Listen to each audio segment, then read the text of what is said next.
The opinions expressed on this show do not necessarily reflect those of the Barbers Chat Network, our great partners at H&B Media, or any of our media peers. We're just five idiots who love sports and love to talk shit. If you're offended easily, then this show isn't for you. And for those of you who aren't offended easily, sit back, relax, and enjoy the show. Remember, it's only entertainment.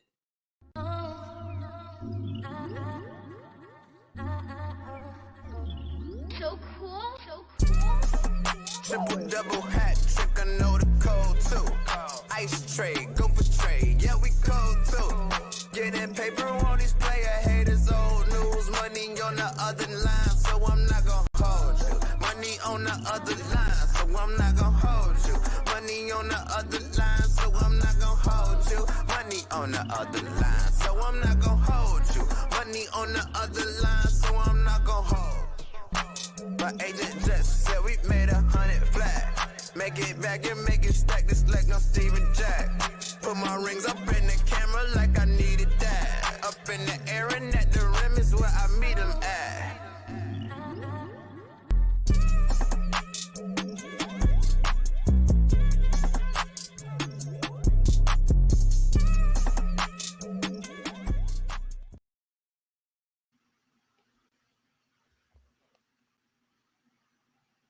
What's going on, ladies and gentlemen? It is your boy Scott. Welcome to another edition of I'm Not Gonna Hold You. It is Friday, November 1st, 2024. Yes, that's right. It's the first of the month. The rent is due, niggas. You can follow me on all social media platforms at Barberchair Scott. You can follow the Barberchair Network and at Barberchair Net on all social media platforms. Of course, follow our partners, H&B Media, at H&B Media TV on Twitter, and at H&B Media on Instagram, man. You can subscribe right now to the Patreon, patreon.com/Barberchair Network, or you can take your phone right up to the screen, click on the QR code, and it'll take you right to the link, man. And if you subscribe to the $10 Barber's Chair All Access tier, you get a 25% off code for the Barber's Chair Network merchandise shop. That is bcnetshop.com. That's for first-time subscribers only, man. If you subscribe to Patreon, there's a new episode of Summer Sessions up right now with me, Bang, Pav, and Merc. We kind of like low-key live streamed the Thug Trial, damn near, as it was happening. So check that out.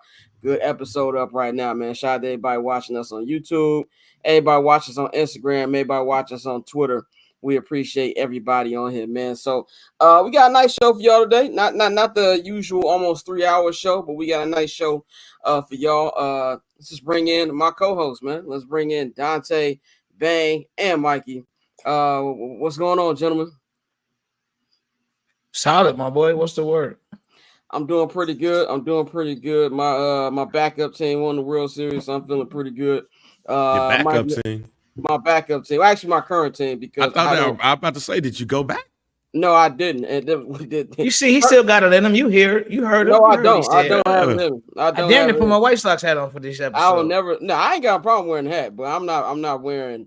I'm not supporting that team until one of three things happen.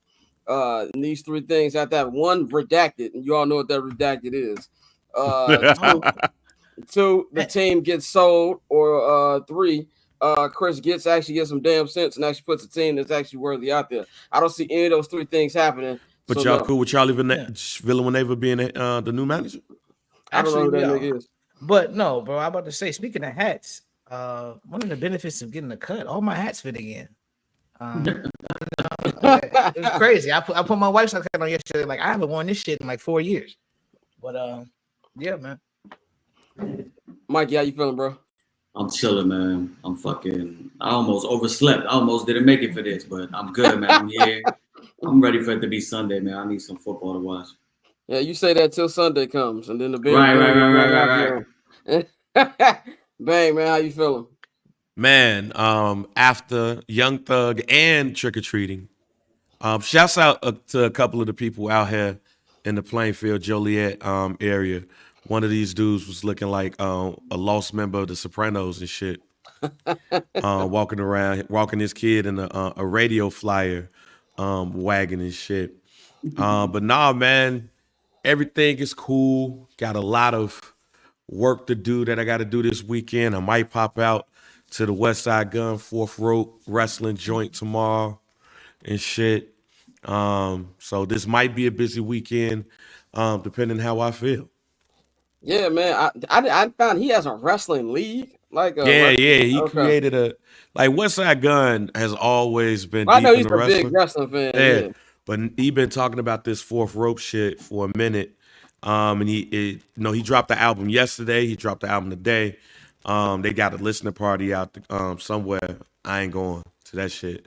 But I might pop up at the wrestling shit depending on how everything going here. Nick Gage and Sami Callahan wrestling in a steel cage match.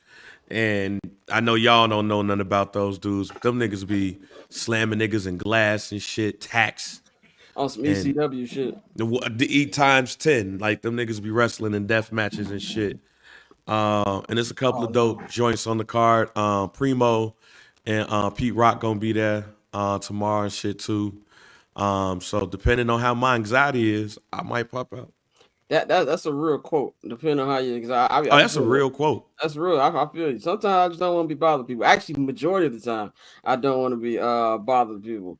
After Um, this week, yeah, nigga, even my wife was like my wife heard one of my calls today, and she was like, okay, yeah, I understand why you going through it. I said, yeah, nigga, y'all be thinking I be around here.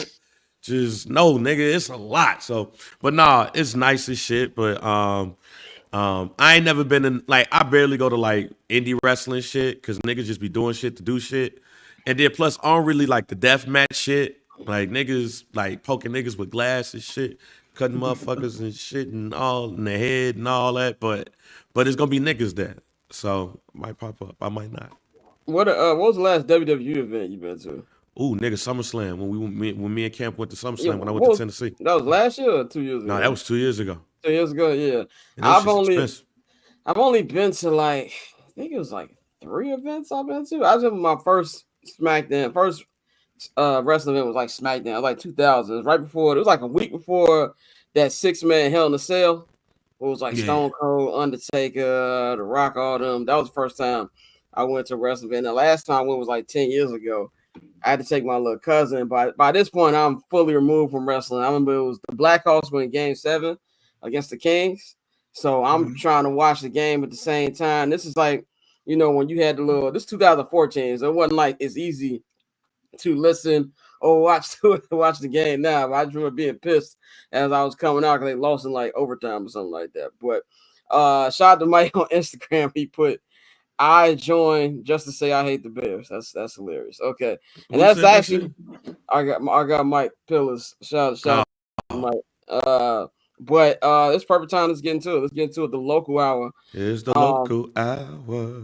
there we go. The local hour setting off, man. The Bears are getting ready to, well, they ain't no getting ready. They are heading to Arizona. They will be taking on the Arizona Cardinals.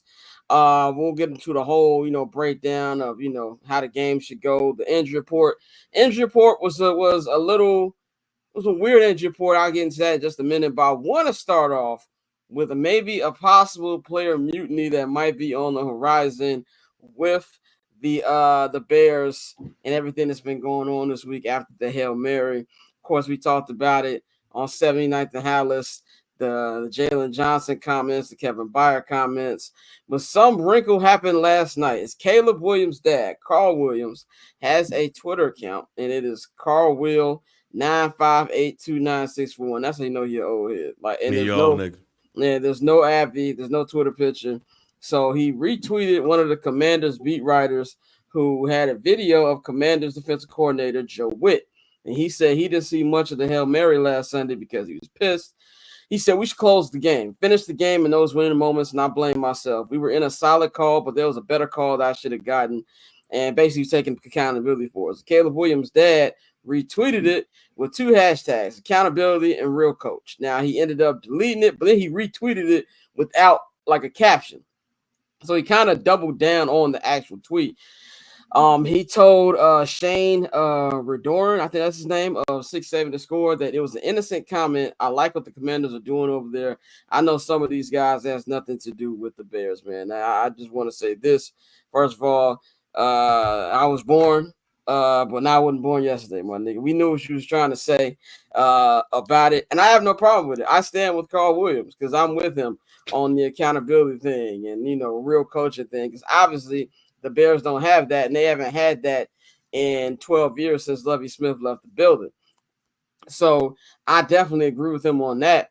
But this is something to me where I feel like the Bears got to be very careful about. Now, I do believe the Carl Williams factor has been slightly overrated for how much presence that he would have. I cover the team on a regular. Outside of game day, I never see him. It's from other people I've heard the same thing. We don't ever see him. He's just being a good father and just laying around, laying low. This is the second time we've had a father speak out on their child who is on the Bears and coaching. Of course, Rome Odunze's dad did early in the season talk about when Rome is open and things like that. And I guess those were like shots of Shane Waldron. To me, I feel like this game is very, very important because the things that we're hearing from these players and people outside of it is that Matt Eberflus doesn't know what he's doing. Obviously, if you have eyes and you watch these games, you agree. But I want to know what Ryan Poles is thinking. I've been saying this all week. I want to know what's going on in his head. What kind of conversations are being had over this thing right now? Where I feel like if they win on Sunday, you can save a lot of this trouble and you're right back on the right track. Got an easier game coming up to Sunday after that against the New England Patriots before you hit on that gauntlet where you got all NFC teams, 6 of them being against your division, the other 2 being against teams that you're going to be battling for the wild card, the San Francisco 49ers and the Seattle Seahawks. If you win, then it's on to the next one. But if you lose, you can have a mutiny here, and things can get really, really rough when these players start tuning out Matt Eberflus. So this is not something that I feel like Caleb told him to say. This is something where I feel like he just went gung-ho and said it. I don't believe it had nothing to do with it. Nothing. You didn't tweet that with those hashtags if you weren't trying to be messy a little bit. And I really want to know what's going on with that. I'm gonna go to Mikey first, man. Mikey, what do you think about the Carl Williams tweet? And do you think that a player mutiny could be on the horizon if they don't get what they need to do this weekend? Yeah, I do, just because the 2 previous seasons under Eberflus and Ryan Poles, there were some tough losses. Obviously, you had a 3-win season, a 7-win season, and last year they had some expectations, but none bigger than what they had going into this season. When you think of the talent that they added, when you think of them revamping the quarterback room with Caleb Williams, adding Rome Odunze, trading a 4th-round pick for Keenan Allen, this team just screams. Everything that we've seen this week from the players just screams of a confident group of guys that thinks that they should be better than what their record is. Some fans would agree. I would agree. We've seen them lose some close games that could have gone either way. And I think in those games, coaching was a deciding factor. The only thing that I'm, going to caution against is a player mutiny leading to anything in season. We know how the McCaskies run. We know how this organization runs. They have yet to fire a head coach in season, and I don't think that will change regardless of what happens this year. I think that they'll just let the due process go, take all of the information, over the last 2 years and specifically over this year, with Matt Eberflus and some of his mismanagement of games and, the accountability that he needs to have as, a leader of 53 men. And then they'll ultimately, sit down in January when the season is over and probably decide that, hey, this team needs somebody to take them to the next level.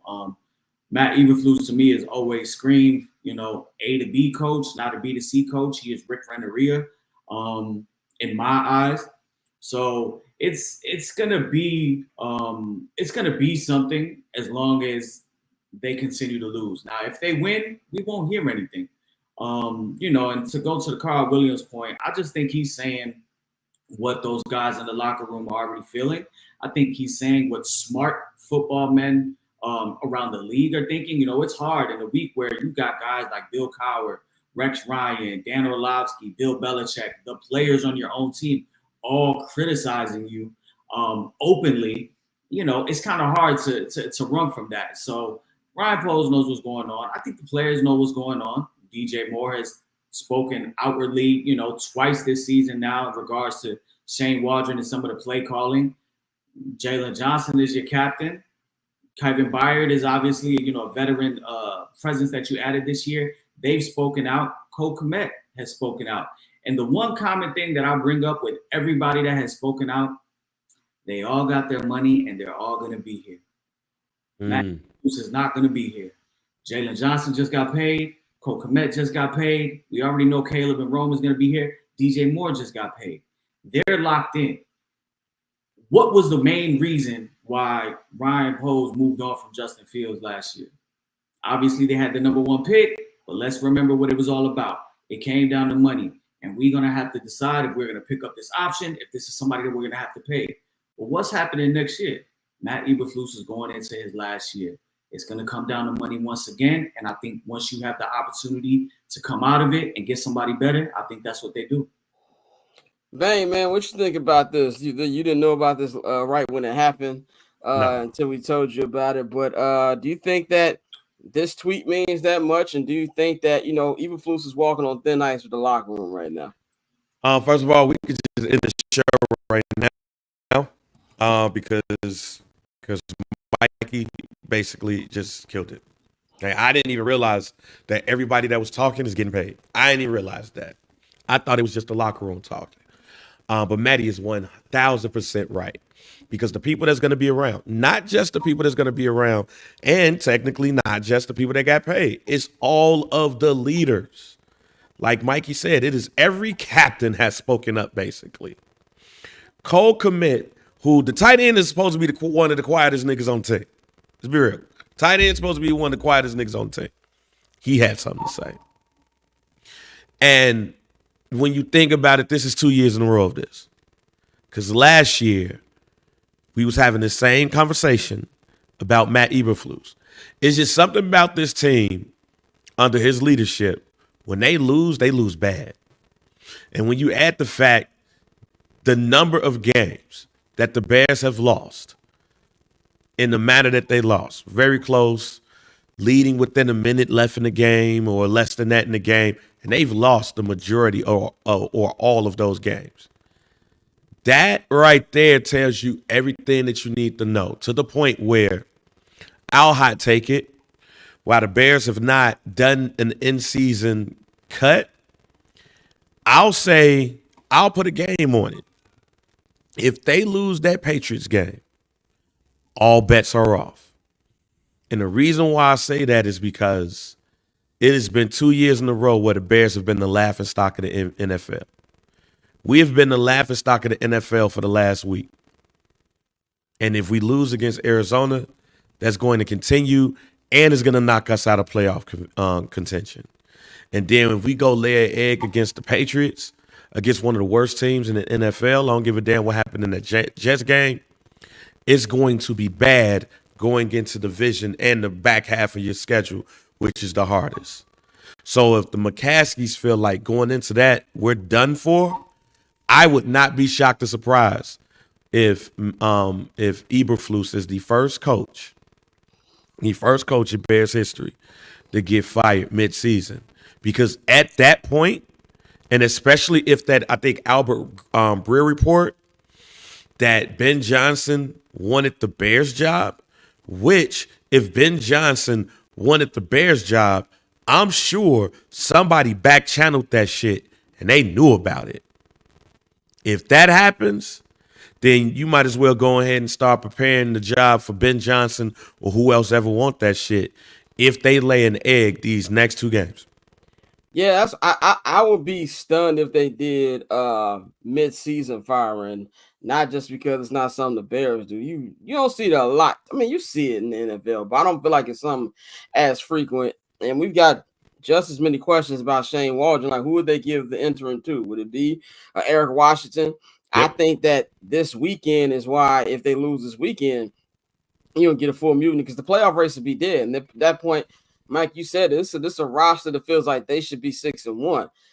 So if you're out of it in week 9 and you lose, I think he's lost it right there. And I don't really know how you would get through the next 9 games, where as shocked as I would be that they will fire him mid-season. You actually bring up a good point, Bang, that it could be on the table, because it's really just going to be how these vets continue to speak. And all these vets have media outlets. Jalen Johnson is on Spiegel and Holmes every week.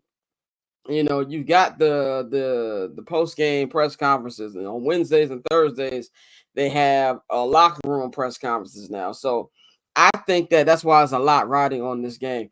Dante, what do you think about the tweet and everything that's boiling up heading into this game?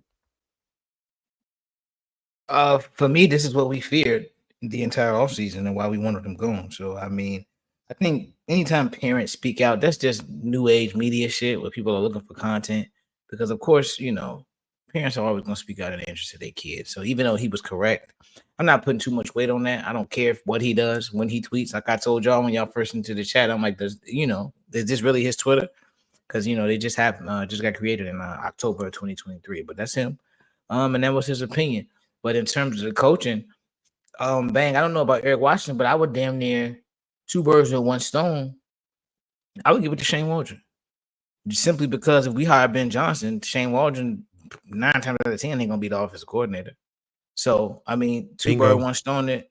See if something sparks there with him as a coach, and then you can move some things around. Thomas Brown is already right there. Yeah, former offensive coordinator. Exactly. Man, you seen Shane Waldron fucking shaking, holding that fucking play call sheet. Exactly. Imagine him as a head coach, bro. That's why I say two birds, one stone, because he's gone if you hire Ben Johnson. And if you punt in the season, you know, it probably won't happen. Like you said, it's not how the Bears move. I got a question. Go ahead. I got a question for Dante and Ben, because me and Mikey talked about this on 7 Nights in Dallas. How much influence do you think Flus has on Waldron's offense, Dante? 0. You don't think he has any influence over him? No, I don't. I think he gives him his free reign to do his own thing, just off the strength that they don't even have a scripted first 15 plays, and like every head coach has that. So like, I think he puts his trust in Shane Waldron. Agreed. I don't think he has that much. I think he has ceded control to the offense on Shane. That's why he's so defensive when it comes to that damn Kramer play. He does not want to make it look like he is throwing his offensive coordinator under the bus. Because then if you throw him under the bus and your players is already throwing you under the bus, who you got? Yeah, I mean, that's a good point. I just was wondering because, like, if you're gonna have him in the interim coach, first of all, my expectations for both of them are in hell at this point. But that's why I was asking, because were you expecting something a little different from him if he took over as interim coach? If you felt that Flus has control. The only reason I asked that is because it was the same thing with Lou Getsy. Now Lou Getsy ain't been doing nothing in Vegas either, but I just want to know how much, because I know he sits in these meetings. Obviously, he's a head coach. He's gonna do that. I just didn't know if there was stuff that maybe Shane wanted to do, and he's like, no. But let's talk about the actual game. The actual game that's going to happen this Sunday. The Bears really, really need this for playoff positioning. They are looking 4-4 in the face. You know, there's a big difference between 5-3 and 4-4. They've already lost 2 games this year. They should have won. The Indianapolis Colts loss is going to piss me off for the rest of eternity. And then, of course, last week's loss Commanders. Now, the Commanders loss way more important because NFC opponent.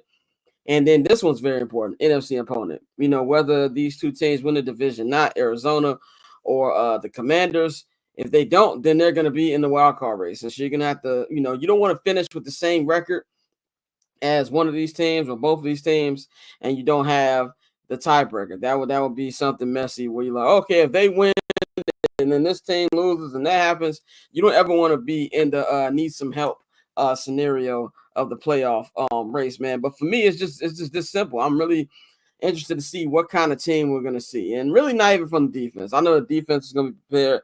The defense is going to be ready, even on their weak games. They come out there and they're going to give you a chance to win. In every game that they played this season, the Bears have had a chance to win the game. I mean, I just want to see how this offense is going to come out. How are they going to rally around the coach, if they rally around the coaches at all? My biggest concern is I don't believe this offense has enough firepower to go blow for blow with a team like the Arizona Cardinals. As weird as the team they are, one week they can look great offensively, the next week they can look like they never played football day in their lives. concerned about the play calls. I'm concerned about this makeshift offensive line that's even weaker now with all these injuries. And just on top that, I know they're 3-0 in Arizona at this stadium. I don't know what the new name of it is. I know it used to be called State Farm Stadium. But I'm worried about it. I think it's going to be a stupid game regardless, because every game they play in Arizona, they've won, but they're just stupid games. And we're going to see the resilience. And this is something that I think it was Keenan Allen said. No, it was DJ Moore said. Like, you're going to see what kind of team we're made of. I don't take much from Flus's coach speak at all, but he said today the practice was amazing. So I'm really interested to see how they're going to come out for this game. Because they lose, then I don't want to say you're punting the season, but at that point, if you're a fan, you're just looking like, well, I'm just going to take these next 9 games and look for improvement for just Caleb, because the chances of making the playoffs right now are not at a percentage that you want it to be. And if you lose on Sunday, you're done, because I believe in this year's NFC, it's going to take at the bare minimum 10 wins. I don't believe 9 wins is going to get you in. And at that point, with 9 games left to get 7 wins, you'd have to go, my math is off at like 7-2 to finish that up, man. And that's something I definitely do not see happening. Mikey, what do you think about the football in particular of this game? What do you want to see from the club? And I guess, like, what are some of your concerns on the football side coming into this game? Yeah, for me, the number one concern for me is obviously going to be how do they bounce back after, a tumultuous week, how, it's gone. That was a demoralizing loss. Probably the worst loss that this franchise has had since maybe the double doink, just because of, the highs and lows and fighting through that entire game, the defense carrying you on your back and the offense finally finding a way to break through late. So obviously seeing how they bounce back, seeing how together they can play due to all of, the outside noise for the national media, the scrutiny on the head coach, the scrutiny on the play calling, some of the players, openly criticizing, kind of the operation and how everything went down. So that's going to be the number one thing for me. Then we're going to go just to the O-line. Braxton Jones is out. Karan Amagaji is out. It doesn't look like Ryan Bates will be ready yet. I never expected him to play this week, but he's not ready. So you're looking at Larry Borum, who hasn't played really since, I don't know, what was it, week 1? Yeah, it's been long. It literally was week 1. Yeah, so, he hasn't played since week 1. That's, 3 months coming in and now being thrown into the fire, more than likely going to be, announced as the starting left tackle. That's going to be a lot. Once again, Caleb Williams is going to be playing with a makeshift O-line. And then just as to the overall football operation, just, starting off fast, finding a fucking way to start off fast. The Eagles lead the league, and as far as the amount of games that they haven't scored, in the first quarter, and the Bears are second right behind them. The Bears continuously come out flat on offense and are continuously playing from behind. And, I've said it, imagine if you can give this defense a lead after the first possession, or after 2 first drives, you're up, say 10-0. This defense can go ahead and pin their ears back and play a little bit more loose and play with some confidence, not feeling like they have to do everything to keep the team in the game. So I just want to see that. Shane Waldron, how can you make Caleb Williams more comfortable? How can you put him in advantageous positions to make easy completions and move the chain? So for me, that's the biggest thing. Obviously, you spoke on it, you hit it on the head. This is a must-win game. You cannot lose to the Commanders and give them the tiebreaker, and then double back and lose the very next week to a pesky Arizona Cardinals team. I do think this is a Cardinals team that can be beat. I just do not know what type of resolve the Bears have, and if they have it in them to go on the road, back-to-back weeks and finally get a road win. We've talked about it. The Matt Eberflus is 3-17 on the road in his career as a Bears head coach. He hasn't won a road game on a Sunday in the 3 years that he's been here. And you have road divisional games coming up. You still have a road game against San Francisco coming up, you have to eventually learn how to win these games. You're not going to just out of nowhere wake up one day and, yeah, we're going to beat the fucking Lions, on the road, and beat the Packers, and beat the Vikings on the road. You kind of got to build up that momentum, and they don't have that right now. So that's going to be really tough. I think a lot of things are going against them. I still have faith in number 18, so we'll see. But I do not feel confident in this game. And on top of all that, if you make the playoffs, right, you just don't want to be, one and done. And I think if they make it, I think we're all going to expect them to be one and done. But from a player perspective, you're thinking, I want to go to a wild card game and I want to win. Well, you're going to be on the road because you're not going to win the division. So start that now. And just the fact that a head coach with the talented as roster as he's got this year, and even I know the rosters have been bad the last 2 years, nigga, not winning a road game on a Sunday is nuts. I don't care what the roster is. Like, and it wasn't, it has to be Carolina Panther bad for that. And just in total period, 3 actual road wins in your entire tenure is crazy to me that we even having this conversation. You almost can't make it up, bro. You almost can't make it up. To say a professional team has gone on the road 16 times under one head coach and not won a game on a Sunday. You play the majority of games on a Sunday. Let's be real. This Bears team was not, they were on a few primetime games, but it's not like they were always playing primetime games. They're not the fucking Jets, So you're playing the majority of games on Sunday. So it's insane. It speaks to the larger issue at hand. This guy is just not, capable of leading this franchise. But we can't worry about what happened the last 2 years. We really got to just worry about this Sunday and how they can move forward. And I just don't know if that guy has what it takes to go ahead and galvanize the room. Bang, man. What's your feeling on this game? How you feeling coming to this one? I know you were very, very high on this team. We were all high on the team, but you had them win the division. You said that you see a path for them to bounce back on Monday. So what are you feeling heading into this game? I saw a path to bounce back on Monday, but then players started talking. If the players didn't start talking, I would be very confident about this game. But now I'm not. Simply because I wonder how much the players are going to play for the coach. They've been questioning that man all week long, and he's come out and he's tried to say some things, but every leader questioned that man. So when you now going up against Kyler Murray, who, for what it's worth, man, he's playing top 10, 15 quarterback right now. He's playing really good ball. And you add that to Marvin Harrison Jr., so the defensive backfield is going to have some work to do. James Conner is playing bully ball right now. The Bears have had trouble with stopping the run. This right here, they got to put somebody on their ass and show the coach, like, yo, we up in this for you. And we in this with you. But the way they've been questioning that man all week, I am not for sure.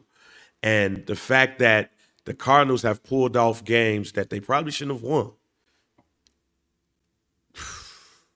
And you go in there, man, it's hard to feel confident about the Bears right now. Dante, what's your vibe on this as well? I don't feel good. I mean, you talk about the going on the road and continuing to lose. It's just another example of the poor preparation for this team. So I think at this point you would hope there's a sense of urgency because, I mean, I know a lot of people told us as fans we were being, overly optimistic when we were saying playoffs and, even contending for the playoffs in year one of Caleb's tenure. But the reality is this team is a few plays away and a few decisions away from being what? 5-1? 6-1. 6-1, exactly. So I mean, that's my issue. So knowing what we know about the lack of preparation and them heading west and it being a 325 game, the injuries, like we've liked Tevin Jenkins for a while, but we've all said he just can't stay healthy, and then he's proven that so far. I'm sorry, Tevin and Larry. Having Larry back, I agree, is tough. Throwing him into the fire right out the gate. I don't feel good about this game. This was the game that I said if they lost any game, they was gonna lose this game. So I mean, I can't switch up now. So like I definitely don't feel good about this game. And Jaquan still being out, that concerns me. Yeah, this is definitely a tough one. So this is definitely a make or break game for me because, like you said, the playoff odds are already at 19%, and you lose this game, they're probably gonna drop to what, like 5, and then you got to just pray a whole bunch of crazy shit happens, which ain't gonna happen. So, crazy stuff does happen, but not for the Bears. Not for us. Not for the Bears. And not with the schedule that they have. Right. Damien put in the chat, the Bears, especially DJ, seem like he'll bring the team together on some fuck flus. Let's go out there and ball for us. I'll say if there's any team that would do that if they play for themselves, this team does police themselves 100%. We also hear, too, that it doesn't sound like Tyreek Stevenson will be starting on Sunday. I did say in the heat of the moment on Sunday he shouldn't start. In my more sober, non-angry mind, I still think you start. Find the nigga. But you need to win this game. No. He can't. He can't. And here's the thing. And here's one of the other things that I noticed this week that I've never seen as a Bears fan, because I don't think they've really had to be in that position. He got shit talked about him too on the low. They just didn't throw him under the bus like they threw the coach. So you gotta set a precedent. You have to do something, and it would not shock me or surprise me if if that's the only thing that the coach and the player agree on. Not saying that he ain't got to. I ain't saying not play him. He can't play a quarter. So, a quarter? He can't play at least a quarter, Jack. He can't play at least a quarter. Yeah, because if he do that, and I think that they can't find him. I don't think they can find him, because of they can't find CBA and shit. So like this really is the. You can't fuck with people's money, like I thought they could be team fines though. No, they can't. No, the team fine is him getting his ass beat in the shower, fam. Right. They gave him that pumpkin head. The team fines is gonna be stuff for like conduct detrimental to the team outside of on a game. You can't. That shit was detrimental to me, nigga. Right. Oh yeah, that shit was detrimental. I kicked my mom out my house, man. I felt bad. I had to apologize. But no, I agree with you, Bang. Like, I agree with you, Scott, too. Like, you need him. He is, your second best corner. And this is a game that you got to win, but you have to send the message. If you don't send the message, then then those guys are just gonna be calling Flus what they said he was, pussy. They're gonna be. Carl Williams is gonna be saying what he retweeted. There's no accountability in a real coach. Somebody that's accountable and a real coach that's really trying to get the message across to their players, they're gonna have to make this decision. I just want to say this one last thing about it, and then we can move on to the actual picks. Unless Dante, you have something to say about Tyreek getting benched, No. But I saw Sylvie and I think it's Tracy. I don't want to mess up her name. She does a show with Dion. I know you're talking about. I just don't know. I just don't know her name. Yeah. Peggy Kaczynski. Peggy. Yeah, my bad. Don't want to mess her name up. Kaczynski. Yeah, Peggy Kaczynski. So Sylvie said he didn't think the Caleb Williams daddy tube is that big of a deal, and Peggy said no, it's a big deal because you're gonna listen to whatever's coming from the camp of your best player, and I 100% agree with that because if he's upset. And we don't know if Caleb's upset. I thought Caleb handled this week better than anybody. Shit, after he left the way he left that damn sideline, that motherfucker I'm not talking about like in the heat of the moment. Oh no. What I'm saying is that tells you a lot. That shit like that do tell you a lot about the psyche of a player. Like when I look at that whole thing, I'm like the way he stormed off, grabbed his helmet, the way he stormed off, he was pissed, he was cussing and shit. Even his interaction with Jaden Daniels ain't had no time to little brother him on that one. That motherfucker was like, I did peep that on the NFL film. Yeah, the way he left, I truly believe that his dad's frustration came out in that tweet because of how his son reacted on Sunday going into Monday. Coaches might not have saw that, but you also got to remember. Caleb got that done at home. Yeah, that nigga's crib. Yeah, and I feel, I agree with what you said. What I was saying is just like obviously publicly, but like I feel like he's gonna do the LeBron James thing where if LeBron's upset about something, or he's upset with a coach, or he's upset with the roster, which you all know usually happens after Dr. King Day. we start healing fillers from like it'll be one of a couple people. It'll be from Rich Paul, it'll be from Brian Windhorst, or it'll be from who's my Dave man who be McMenamin. on Dave McMenamin. But who's my man who used to cover him in Cleveland? Oh, I met him. I met him at the Clipper game. What's my man name? Chris Hayes. Chris Haynes. Right. One of them. So I think that you're gonna, if it continues, you're gonna start to hear a word he's upset. Yeah, he ain't got one of them yet though. Well, He ain't got one of those yet, though. nah. He do because it's funny you say that, Scott. Colin Cowherd was talking about it today. Yeah, right, exactly. Colin Cowherd has been his mouthpiece. Colin Cowherd has been close to that camp, being out of of LA. He was the one that was. And Colin live in Chicago now? And Colin had, yeah. He got a place out here. Chicago, yeah. And I think he moved out here permanently. Oh, he out here now? I know he planning on doing it. I didn't know if he did it or not. Put the tea leaves together. That's his voice. And today he had a little segment right after talking about the Jets. And that was one thing. I wish the fucking Jets would have lost yesterday because they would have took off a little of the steam from the Bears. Right, exactly. Especially what Malachi Courtney did. Right. Yeah. But he kind of mentioned today that, this season is going how he expected, and he thinks their Bears are going to that inevitable, what we knew before the year, that Matt Eberflus is not a coach that, that can take this team to the promised land, or that should be responsible for having a quarterback as talented as Caleb Williams. And also, if you want to know what Poles is thinking, pay attention to Albert Breer, who was there many times during training camp this year. That's why, now the Breer shit is why I was so upset in hearing the Ben Johnson news. Yeah. Because if you would have told me that Ben Johnson was available or was interested, that's why I said, back channels had to tell you that Ben Johnson was available. Ben Johnson getting him a job next year, whether it's Dallas, whether it's here or whatever.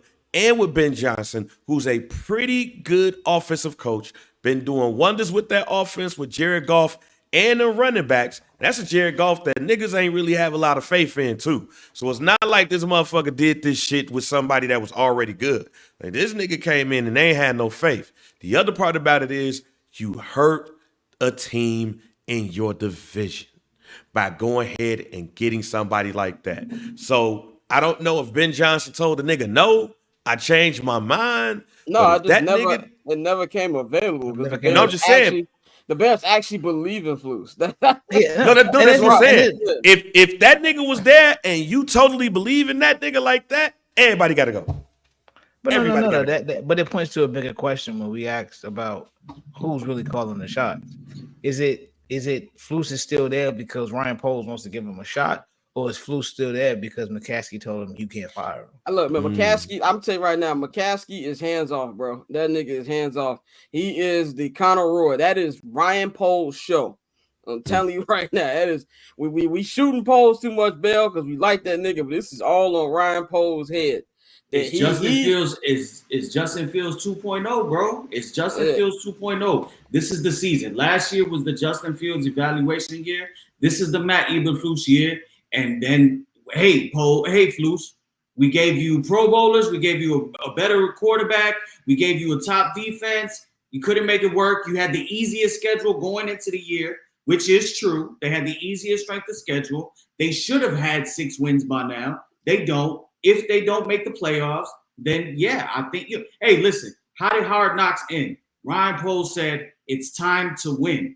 You can't be the face of the Bears and be the GM and say that, and then turn around, say we only win 7-8 games, don't make the playoffs, and continue to roll with Buddy.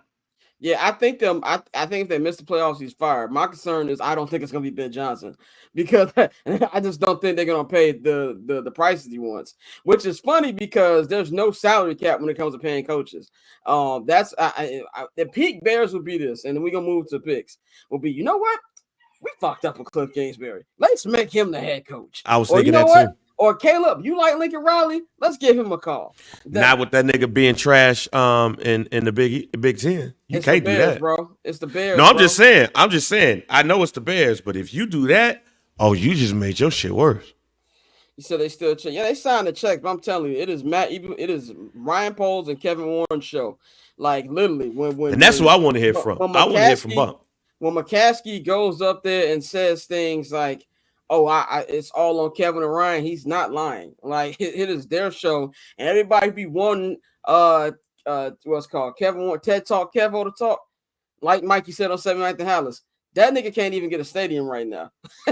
You know what I'm saying? So there's bigger problems at hand for that man. So let's go to our actual picks. This week I'm just gonna quickly go over the injury report to give the exact things on there. So Karan Ambagaji, that's what I was saying. He's gonna be out. He did not practice all week. Jaquan Brisker still in concussion protocol, which I am concerned about. A couple fans on 7 at the House like, well, he's only missed 2 games. Yeah, 2 games, but it's been a month. He got hurt October 6th. So he wild card game. He missed the Jags game. He missed, he had the bye week, and now this is 2 more games in a row. So he still has symptoms, is what Flu said today. So he's still in concussion protocol. Braxton Jones is out. He did not practice all week. Montez Sweat didn't practice today, but Flu said that's because it was a rest day, and they are optimistic about him playing. He is questionable with that shin injury that kept him out of the final Hail Mary play on Sunday. Ryan Bates is questionable. He practiced limited all week. I would actually be shocked if he plays. I think they're probably going to wait till the Patriots game to officially activate him to play. Kyler Gordon, good news here, hamstring. He's limited, but it's a hamstring, so I don't know if he's going to go or not. He's questionable. And you got Tevin Jenkins. He's questionable, but Flus did say he is very optimistic about Kyler Gordon and Tevin Jenkins.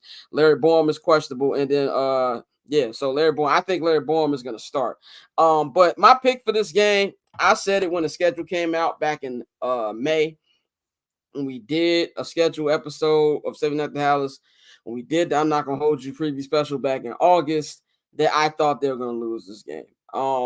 Stupid stuff just happens when they play in Arizona. Now they are 3-0 in that stadium, even though all 3 of the games were dumb. I just think that, like I said, I have zero faith in Shane Waldron calling a consistent game against a team that's, I won't say they're on fire, but they're playing some good ball lately.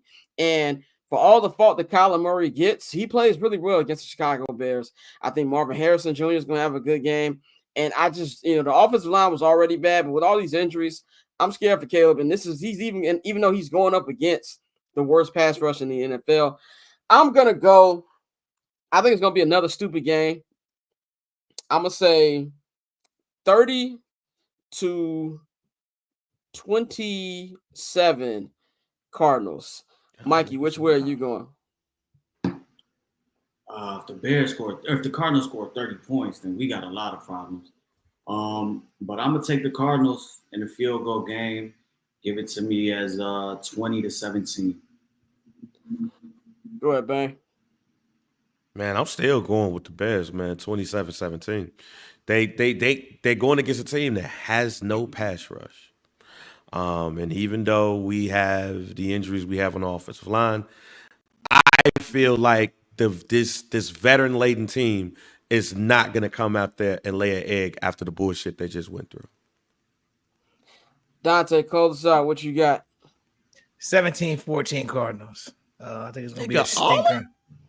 I think it's going to be a stinker on the West Coast. I'm not going to lie to you. They score 14 points, man, then we take Carson back. Nigga scored 15 on Sunday. nigga. I'm the only one? Yeah. On a Bears podcast?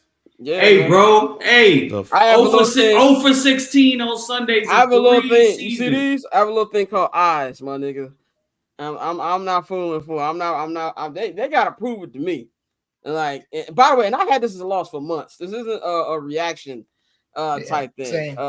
I had this for months. 40-17 Bears. I wish this was what happened. I feel you. I had the Washington Commanders as a win, and then y'all tried to get down on me, and then I had the Commanders as a loss by switch last minute. I will not be switch on this. I had this Cardinals game as a win, man, all season. But after last week and everything that's transpired, then you add in the injuries. I just don't feel good about it. I don't feel good. But hey, all 3 of us would love to be wrong, and I would love for Bang to cut a promo on us on Monday, telling us that he saw it all along. I would love it. I love him like season still on. I would love nothing more than them to be wrong. But final topic of the local hour. We ain't gonna spend too much time on this, but the Chicago White Sox have hired a new manager, Will Venable. He was one of the coaches for the Texas Rangers. Used to be with the Red Sox. Used to be with the Cubs for a little bit. They have not. Have they officially confirmed it yet, or is it just? Yeah. The press official. Okay. So. Yeah, man, I don't have anything to say on this. So I'm gonna give to Mikey and Dante. Mikey, what's your thoughts on this signing? Kudos to Chris Getz because he actually made the anti-White Sox move, and he went and he got the best person available, and he got the best person that was out there. This was a guy that was being highly coveted for all of the major openings this year. This was the front runner for the New York Mets job last year. He just declined it and wanted to stay with the Rangers. I think he had a little bit of a interpretation that he probably was going to supplant Bruce Bochy when he would take off, but I think Bochy's going to stay for a little longer. So I think this was the time for him to, go ahead and plant his flag somewhere as a manager. I really like the hire. I like the person. I like his track record because this is somebody that we have been asking for years, somebody that has worked with smart baseball people and been a part of smart organizations. He was with Alex Cora for a couple years over there in Boston. He was with Theo and Jed with the Cubs. He was with the Rangers, and the Rangers, they had him as an assistant kind of head coach, and he was kind of involved on a lot of stuff that not a lot of managers are privy to, before getting hired. He was in on all of the trade talks. He was in on some of the salary stuff. He was in on drafting, so he kind of has a little bit of knowledge on everything. Now he's the person. So I'm fine with the hire. Everything just comes down to, and I heard you say it earlier that Chris Getz would, kind of go and get players. It's not Chris Getz, Scott. It's the owner. It's Jerry Reinsdorf. So you're right.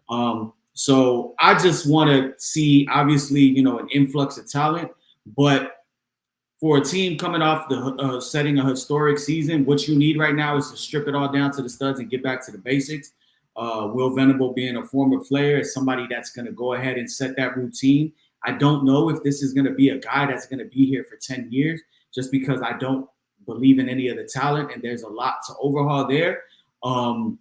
But he is going to be somebody that gets guys to show up on time, gets guys to play, sets a culture of what a professional organization should look like, at least on the field. So I'm cool with the hire. Dante, what you think? Mikey said it all. It's a solid hire, but unless you fix the roster, it don't matter.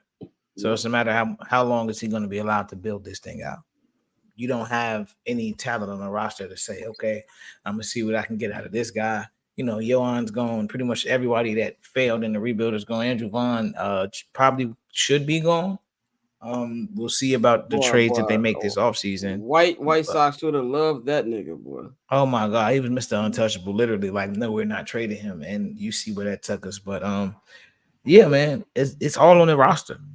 I joked in the chat, they got me and Mikey up the middle, but I mean, you really have a very barren roster, so it's not too much to look forward to. Colson Montgomery was getting all of the hype, and then he went to AAA, and AAA is usually, when you're a top prospect, like we always say, all the best prospects are in AA. AAA is kind of like a pit stop until we call you up for whatever reason, whether it be service time or, just get refine a couple things. But he didn't really take off in AAA like we expected him to. Like, for example, remember Lewis Robert went to AAA and was having like 3 homer games and shit. Yeah, he was looking like Mark McGwire. Exactly. So, that's kind of what I was expecting from Colson based on everything we heard about Arizona Fall League and the baby Corey Seager comments. And that's just not the case. So, I mean, if you're the White Sox, you made one good move, but what moves will be allowed to be made by Reinsdorf? If you're a White Sox, figure that. If you're a White Sox fan, pick another team. That's what I did. We'll be right back in about a minute. We're gonna bring Courtney back. But I got some. I didn't know you had anything. Okay, my bad. Bang baseball take. Go ahead. like Will Venable, he looked to been a great basketball player at Princeton and everything, and he ain't got no facial hair. So I don't necessarily trust dude like that. But I think it's going to be something good for the White Sox moving forward. There you go, Bangs baseball takes. Banger, you join us for World Series Hell no, talk? I'll talk to y'all in a minute. Bang, gonna take a 20-minute break. We'll be back in 1 minute. Courtney's gonna join us. We're gonna get into the Dodgers. Just won the World Series. There's that Dynasty brewing. We'll talk about some of the big highlights from the series. Also, the parade that happened today. And where the fuck is Juan Soto gonna go? We're gonna talk about that in just 1 minute.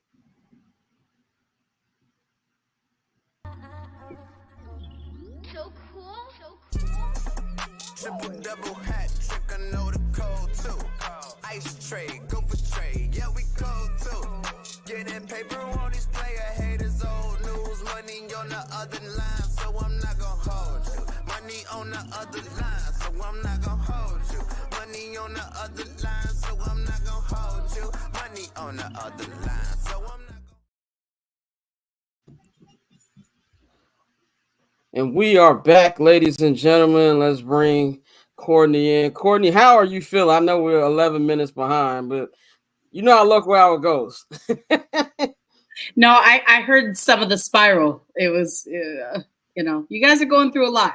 I know we're going to get into it later. Man, if y'all don't win this weekend. Why am I here every year? Yes, DEFCON 5. Why am I here every year? But anyway, Courtney, how are you feeling? Listen. No, being used to it is like when you complain about the cold and people like, oh, you from Chicago. I don't mean I'm used to it. I deal with it. That's the difference. Yeah, I'm doing just fine though. My two favorite baseball teams went back to back. Never ever thought that would happen in my life. So life is pretty good over here. Also, Dodger fans, you should be grateful. They played better when I turned off the game. So I did my part. You are a team player. The Dodgers won. Yes, I got that. I'm finna be shameless. Get a couple of them World Series hats. You should. This is from 2020. Okay, I've been in the trenches. Somebody said, somebody hit me on Instagram. Like, how you become a Dodgers fan? 10 years in Los Angeles, nigga. Okay, I have a valid California ID. That's how. I was 10 years in Miami. You don't see me with a fucking Marlins hat. Yeah, because the niggas stink. As a member of Braves country, I feel you, dog. Exactly. I'm about to say, a little different. Dante feel me when the Braves won a couple years ago. Okay, and I denounced one. This is Scott. Did you party with the Mexicans yet? No. If I was in LA right now, I'd have been out there. It looked like it was cracking.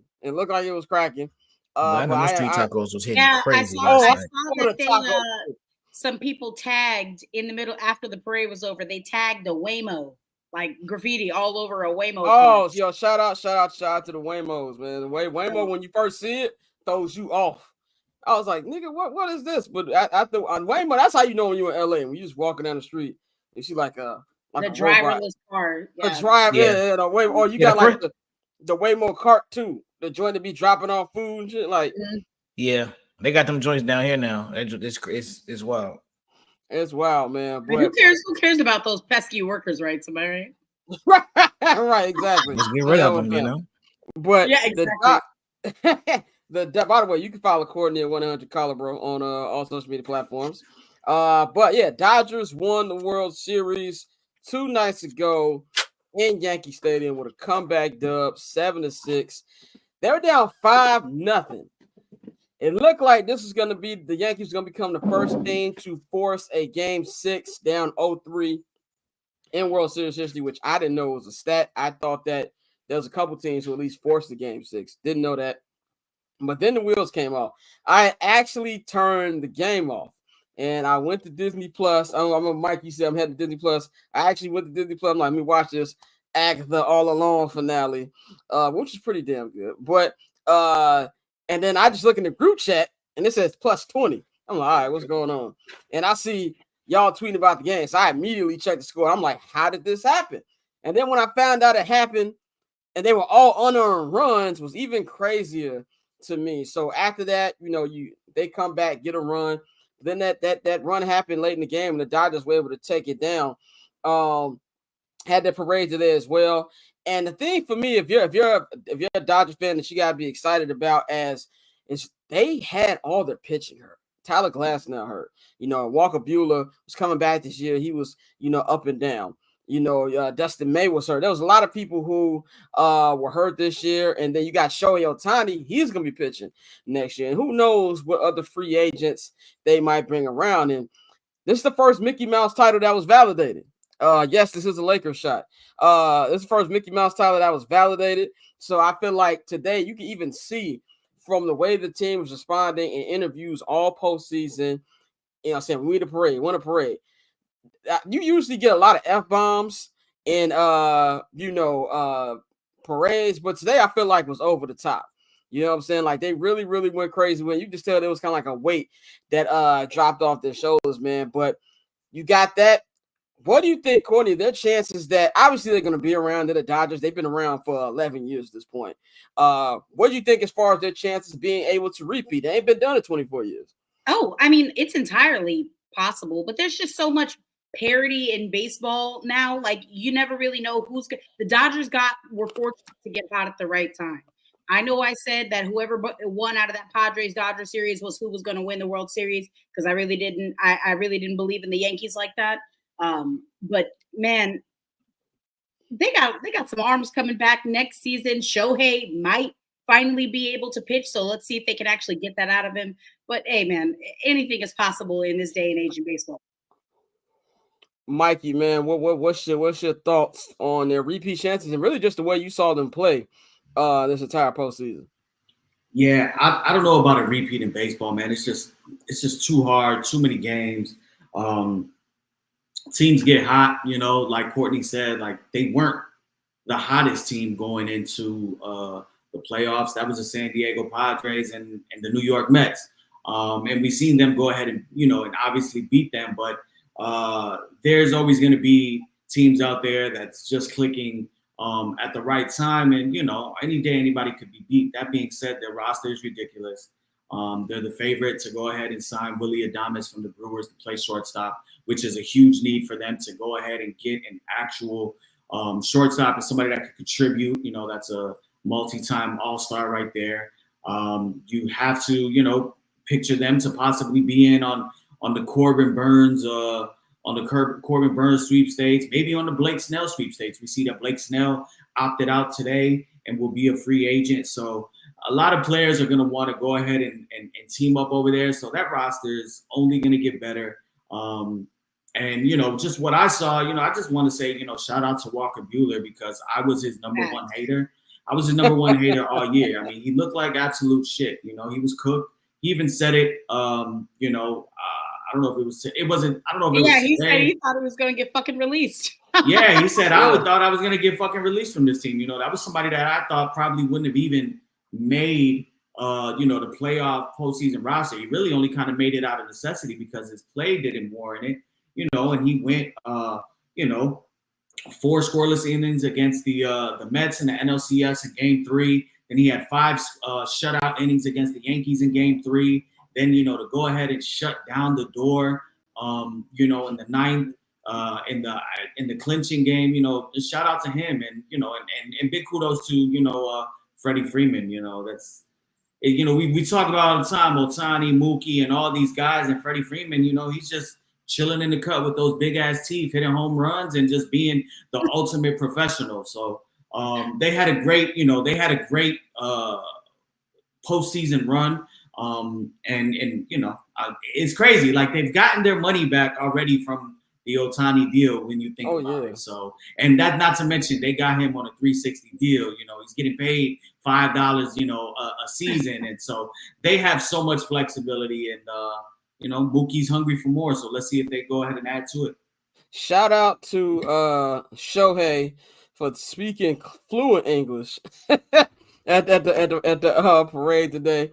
Somebody said this nigga's a scammer. He knew exactly what they were talking about when it came to the bets. I think I saw one tweet said we like one championship away from finding out this nigga really speak like Boosie. Stop. No. Dante, I know you picked the Yankees. You said it was because of the pitching of the Dodgers. What didn't you expect for a series to go this way? I know you said you wouldn't be shocked if the Dodgers won, but in the fashion that they won. Yeah, honestly, the Yankees offense and also Aaron Boone, bro. I typed in the all caps a lot during our back and forth in the group chat. It's just like, bro, your team is completely fumbling this, and a lot of the decisions he was making. First of all, Nestor Cortez hadn't pitched in 3 months. I don't know if people forgot that. Yeah, part. man. And you bring him in the game at that moment, and Shohei just missed taking his ass deep. And as soon as Freddie walked up, I knew, I'm like, he's about to end this. I didn't expect a walk off, but no. So Aaron Boone made some really terrible decisions. Aaron Judge, we talk about the weight of being the Yankees captain and everything that's expected from him, but he had another shitty postseason, and he's really looking a lot like A-Rod when he was in those pinstripes, where you can have those great regular seasons, but when it comes to October, we've all watched baseball long enough to where you can legitimately feel the energy in Yankee Stadium in October, the electricity in that building. And you have a moment where Garrett Cole locks in, even after your mistake. And that inning just is one of the craziest things I've ever seen watching playoff baseball, watching the World Series at that. So what did I say, Courtney? I'm not gonna let Garrett Cole walk out of here unscathed. That nigga should have been on first base. I'm not trying to hear it. I know Rizzo's slow ass. It was Garrett Cole. Field your position. Go do what you got to do, man. That was ridiculous. Yeah, that was terrible. And outs. I tried, on 2 outs. When it first happened, I tried to shoot him some bail. I'm like, man, he's locked in. He just struck out 2 people. He's like, this fat fuck is just gonna sprint to the base, and I'm gonna fist pump and get out of here. That's why he just pointed, because he was getting ready to. And then I'm like, oh my God, bro. Yeah, that's baseball 101. Cover your position, bro.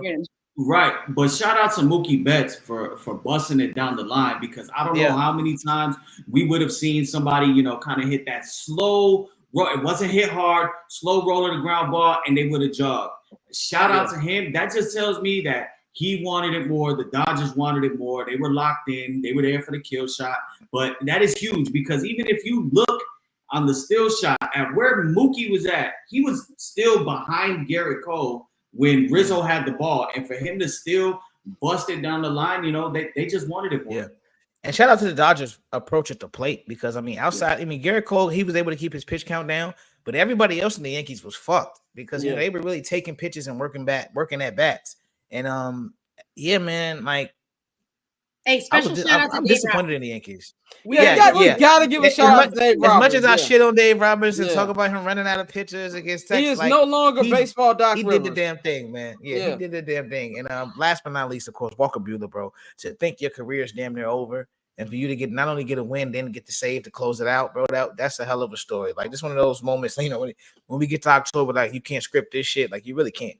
And so, that was dope to see him do that, and for them to finally get that official ring, because we talk about how people try to disrespect the 2020 ring, and now you really can't. This is the team that's won 2 championships. He didn't get to pitch, but my dog Clayton Kershaw got another one. Go home. That's my personal opinion. But if you just choose to come back, he said today, I'm retiring not a long time from that. That's what that nigga said. He said okay. He said he was twerking on Cuba. We got duck some points from Dave Roberts from that. I don't know what that was. I feel like everybody was lit as hell at that point. That was I have a white dance. That. Well, he did his thing, man.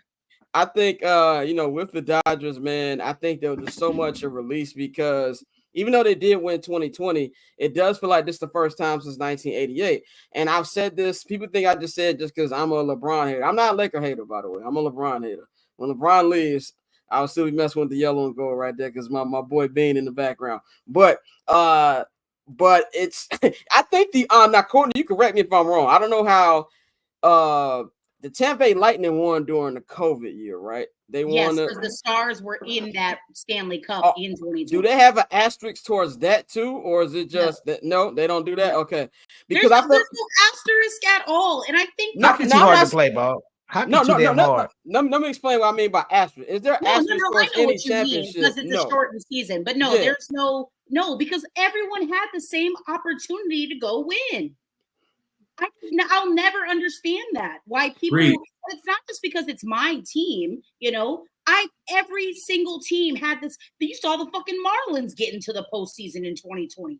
Everybody had the same opportunity to go win during that season, and they didn't. And I think it's unfair to the team that had the ability to go in there and get it done in what might say were very, very crazy fucking circumstances. The Dodgers went and got it done. Neutral site, no backup support from the fans. I know because I literally was in Dallas here for that World Series. That shit was mid.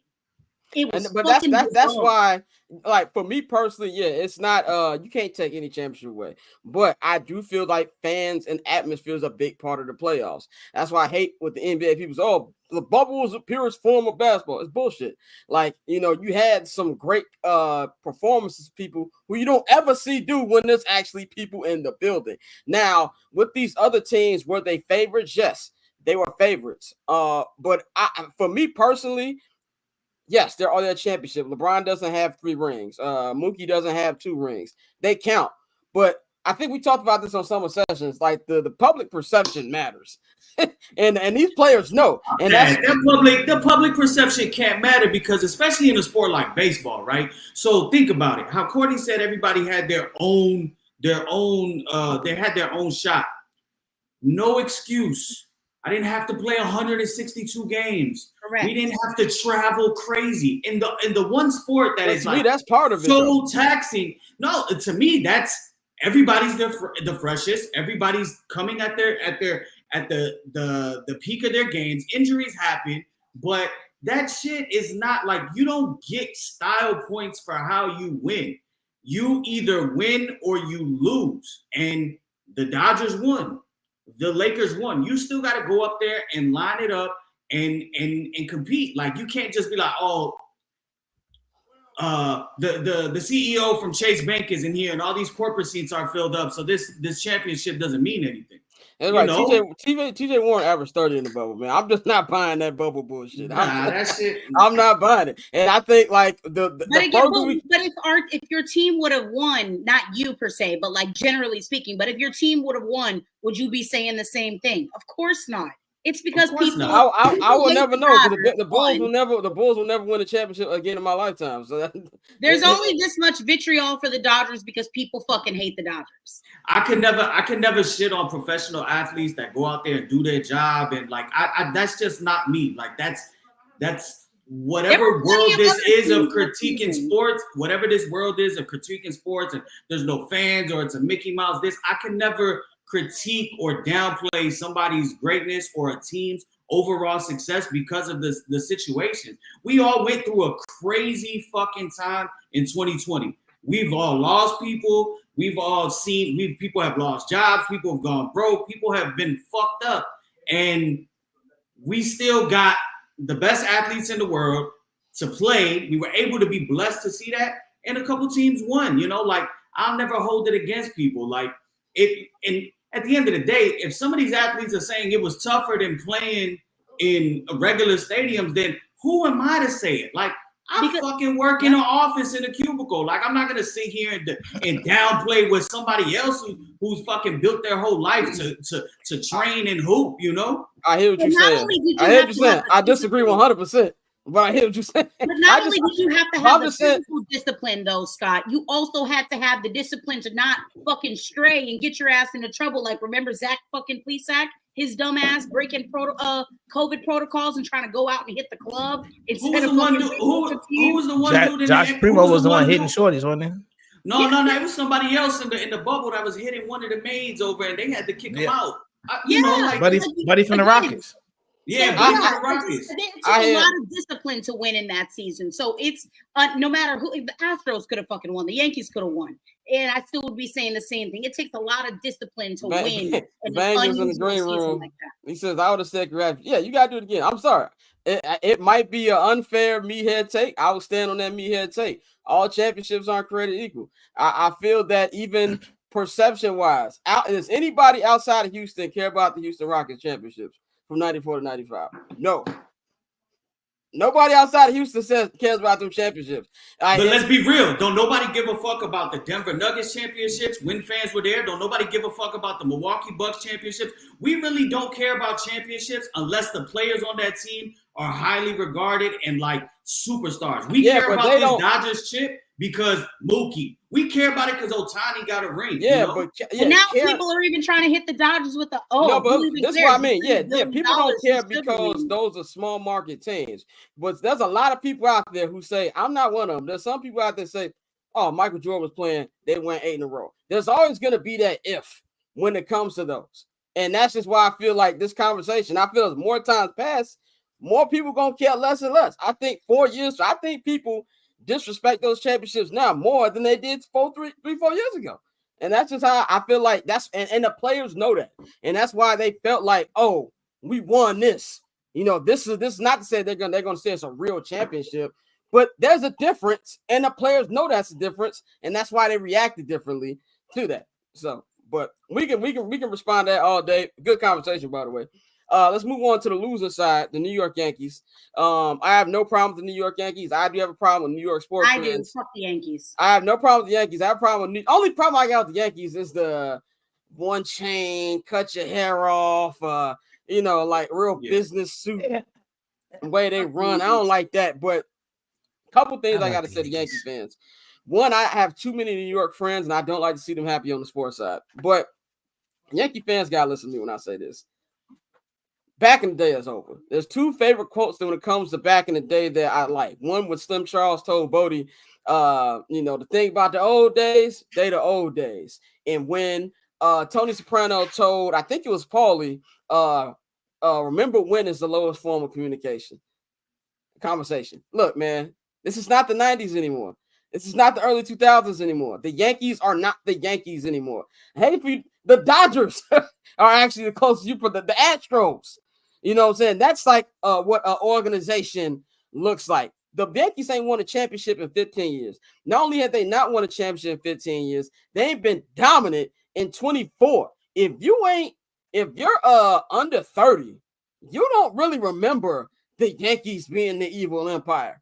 You know, we remember that. Some of my earliest baseball memories was the Yankees being so dominant. You had those Yankee teams with Jeter, with Paul O'Neill, when Roger Clemens was on that team. You remember that. But if you're under 30, you don't remember. All you have is 09. And 09 was so long ago. Obama's first year. Steph Curry was in his rookie season. LeBron hadn't been to Miami yet. Tom Brady had 3 rings. That's how long ago. That was one movie in the Marvel Cinematic Universe. That's how long ago that championship was. And so now you got a situation where Hal Steinbrenner, he's not like his father. Stop bringing up George. George been dead for 15 years. Oh, the boss would have never did this. It's a pointless conversation now, man. So I believe they had a good year. For the Yankee standard, obviously maybe not. But the way they played towards the end, what is the Yankee standard anymore? Right, right. You just said they haven't won in 15 years. So like, let me finish. God damn it, damn. What I'm saying is that from how the fans think, their perception for those, it's just a bad year for them. If you really look at it the way that they're supposed to be, no, it wasn't a bad year. I didn't have them in the World Series to begin with. I had the Dodgers in there from the jump. So from that perspective, you got to look at it that it wasn't a failure. But you might have to change the way you look at stuff if you're a Yankee fan. And that number one thing has to be, you better hope they spend money on Juan Soto. Juan Soto immediately got into Scott Boras mode. Every team is on top of it right now. He won $750 million. You know what I'm saying? And that's just where it comes to. Courtney, what do you think the Yankees are going to go from here? Do you think are they going to bring Juan Soto back, or is he gone? They ain't giving that man that money. If that man is not getting that money from him, maybe that other team in New York, but that is not. He's not giving him that money. First off, how much is Aaron Judge making? Someone refresh my memory, Mikey. How much is it? I'll tell you right now. I want to say it's like in the 4s or 5s. It's 450. I feel like you can't make more than the captain. It's 360. 9 years, 360. I mean, I know what's going to happen just because he's younger, obviously, and it would have to be something longer term, high AAV, or if you're going to do that, shorter term, extremely high AAV. Man, Yankees ain't spending more than $55 million, $55 million a year on that man. It's not happening. And that's honestly the getting in rate. That's going to be the getting in rate. I wouldn't do it.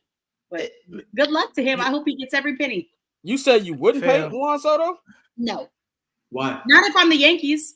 But if you're the Yankees, why wouldn't you? He's 25, ain't he?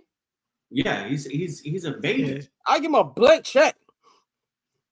But why? No, I want to know why Courtney. Why would you have in that organization and the their Yankees, willingness to want to spend money to fill said holes? I'm just saying. No, I get the logic behind my team putting all that money into that one position, and then because first off, Juan Soto's not going to be an outfielder his entire career.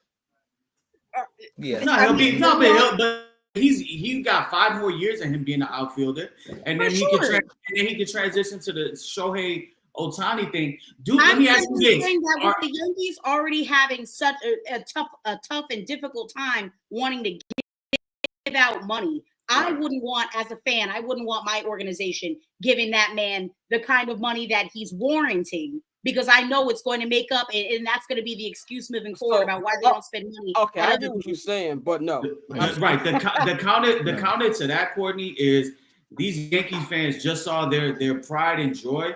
Aaron Judge shit the bed. You go ahead and you take away the guy that carried them, literally got them to the World Series with his 3-run home run. Yep. When you take, and Stanton's not going nowhere, so we already know what that is. Stanton will be on the IL in May. He'll, we know what that is. They've seen that for years. He's not going nowhere. But if you literally don't put up even a fight, like they're gonna have to play all of the dirty games in the press, in the media to make it seem. They're gonna have to make it seem. They're gonna have to make it seem like they gave it their all. We're gonna see a spin, on him, on his name, whether he chooses to go to the Dodgers, to the Mets, to the Phillies, because you cannot allow him to walk out. You cannot afford to let a 25, 26-year-old player of his ilk just leave when you saw your bread and butter literally cannot do anything when it matters. And this isn't the first time that he's wilted in the playoffs. So it's really hard from a fan perspective to sell it to your fans. Like kind of how Scott said, there's an expectation, right? They expect to always be in on the high price people. Well, you have the highest price ticket in your organization for 1 year, and you got to the World Series, and you've seen that he's worth every penny. What is your reasoning? What happened? No, I'm just saying, in my mind, I'm just thinking that it's kind of weird that they'd be willing to give all this money to someone that is literally just a hitter. Like Shohei's getting that kind of bread because he's a legitimate two-way player. Giving that money to I just think also that's a bit astronomical. Yeah, I don't think he's gonna get more than Shohei. That's my thing. I think he's gonna get 600. I think the Mets are ready to give him 600 million today if they could offer it. But for me, I actually agree with Courtney. I think I understand how great Juan Soto is. That is not the debate here at all. But with the way you want to round this team out and the holes you saw in this roster, if I can get other players and spread that 600 million around, especially with your captain being 375, I understand he just fucked up, but we don't know how that's going to play with him when you come in and go give another guy $600 million. And I with you, it's easy for us to say, well, Aaron, you saw what you just did, bro. This is what we're going to do. We don't care how you feel about it. But at the same time, the way the Yankees play, the way they do business, and the way how Steinbrenner is, you saw his face. His face told you everything you needed to know. When they asked him how much money he has to pay him, he just said, oh, shit. But he wanted to do Magic Johnson shit. You guys sound like he ain't going to be here. It's offensive to me as a fan of baseball and as a general understander of how fucking valuable to me and my homegirl is. Come on, man. They could afford to pay Juan Soto whatever the fuck he wants. They could afford to get all the fucking best starting and that's my point. And still do just fine. Why can't they get creative like the Dodgers just did with Ohtani? That's my point. Do they want to get creative? That's the real question. But I think this is why the Dodgers got creative for this moment right here. But see, it's you saw their outfit wasn't the greatest. Even with the Dodgers getting creative, if you the Yankees, they don't want to pay the $5. They just don't want to pay the $5. But if you want to beat the Dodgers, if we all think the Dodgers are going to be in conversations, you're gonna have to pay a little bit. You know what I'm saying? I would rather have Juan Soto and they get creative with the other holes on the team than to say, oh, well, if we get these 3 players, maybe they'll match Juan Soto's production. No, just get Juan Soto and then get creative with the other stuff. To me, that's way more impressive than that. But I do agree with Courtney and Dante. In fact, I don't think they're going to sign him. But that's how I will move. I don't get we got Juan Soto at home. That, to me, that's a terrible way to go about it. The way you said it right there, Scott, it's like, go ahead, Dante. Now I was gonna say he's gonna be wearing a certain shade of blue, at the Met blue or Dodger blue, bro. At the end of the day, this is him saying, "Hey, I'm open to all 30 teams." Is really him saying, "Who got the biggest bag?" Like we know that eliminates about that. And I don't blame him. Yeah, at all. That eliminates like 26 teams, bro. Like, let's just be real here. It's a couple adventurous owners out there, but it's only a couple big dogs that can really afford to pay this man. Juan Soto, you are Cincinnati Red. Personally, I would love to see him with Lindor and the Mets and kind of like what they have because of the flexibility. You got young guys already under control that you can kind of build around the team. You got some pitching. But outside of that, folks need to go back to the Dodgers or to the Padres. Just go back to the Padres. I don't think you like living I think it was difficult being traded mid-season. Talk about winning the Juan Soto trade. Oh yeah, right. I feel like that is the perfect team to compete with the Dodgers. They're more equipped to compete with the Dodgers than the Yankees, and the blueprint is there. Win the National League, and you're gonna get to the World Series, and you're gonna have a good chance. So and more than likely, you're gonna win it. So those are the 2 teams I would like to see him go to the Mets or to the Padres. And I don't want him to go back to the Yankees because I've been telling all my Yankee fans, similar to you, Scott, that are my boys, this ain't the old days. You're not held in those regard. It's not like everybody's saying, oh yeah, people want to come to the Bulls because Mike, that was over 20-something years ago. These kids don't know Derek Jeter, Bernie Williams, Jorge Posada. They've never seen that. You know what I'm saying? Like, I forgot. Bernie Williams, postseason god.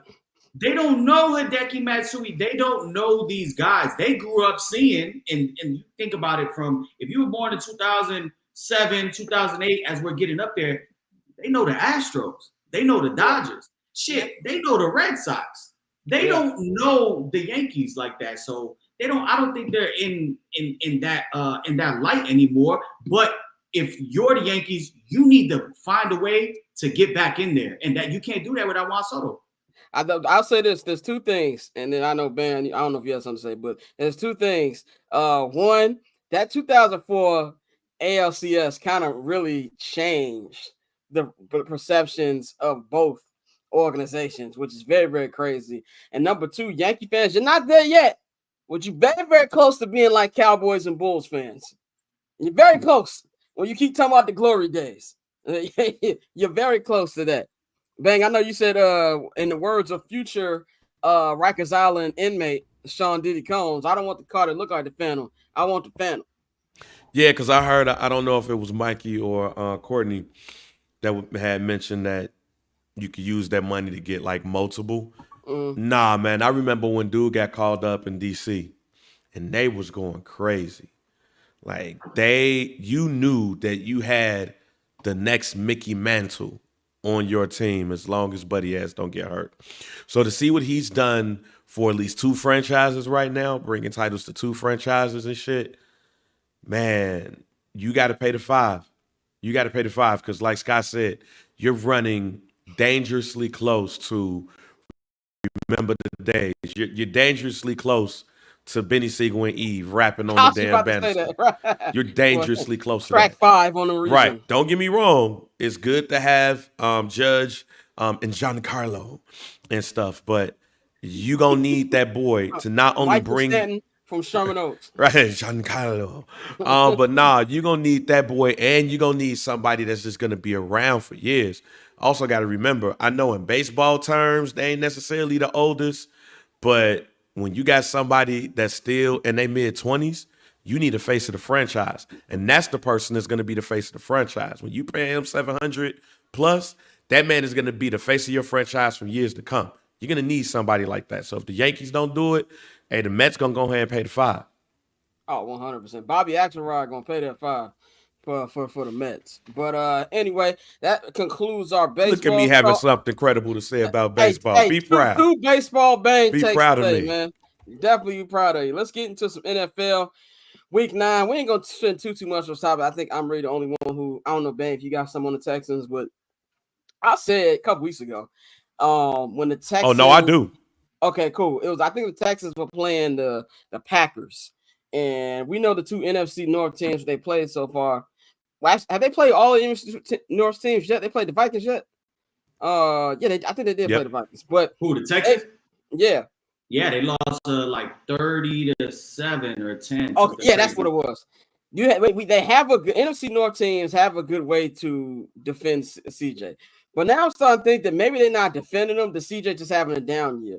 Now, if you look at CJ's numbers, yeah, they're pretty solid. He's already over 2,000 yards passing. He has 11 touchdowns, 4 interceptions. But this is why you can't get too lost in the box score, because he just doesn't look the same as he did last season.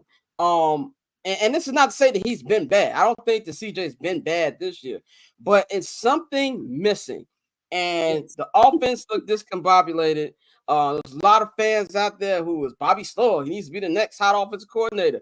He don't look like we know he's doing. You know, him and Clint Kubiak were really hyped coming into this season. And you know, they had like a week or two where they're real hot, and they've come back down to earth.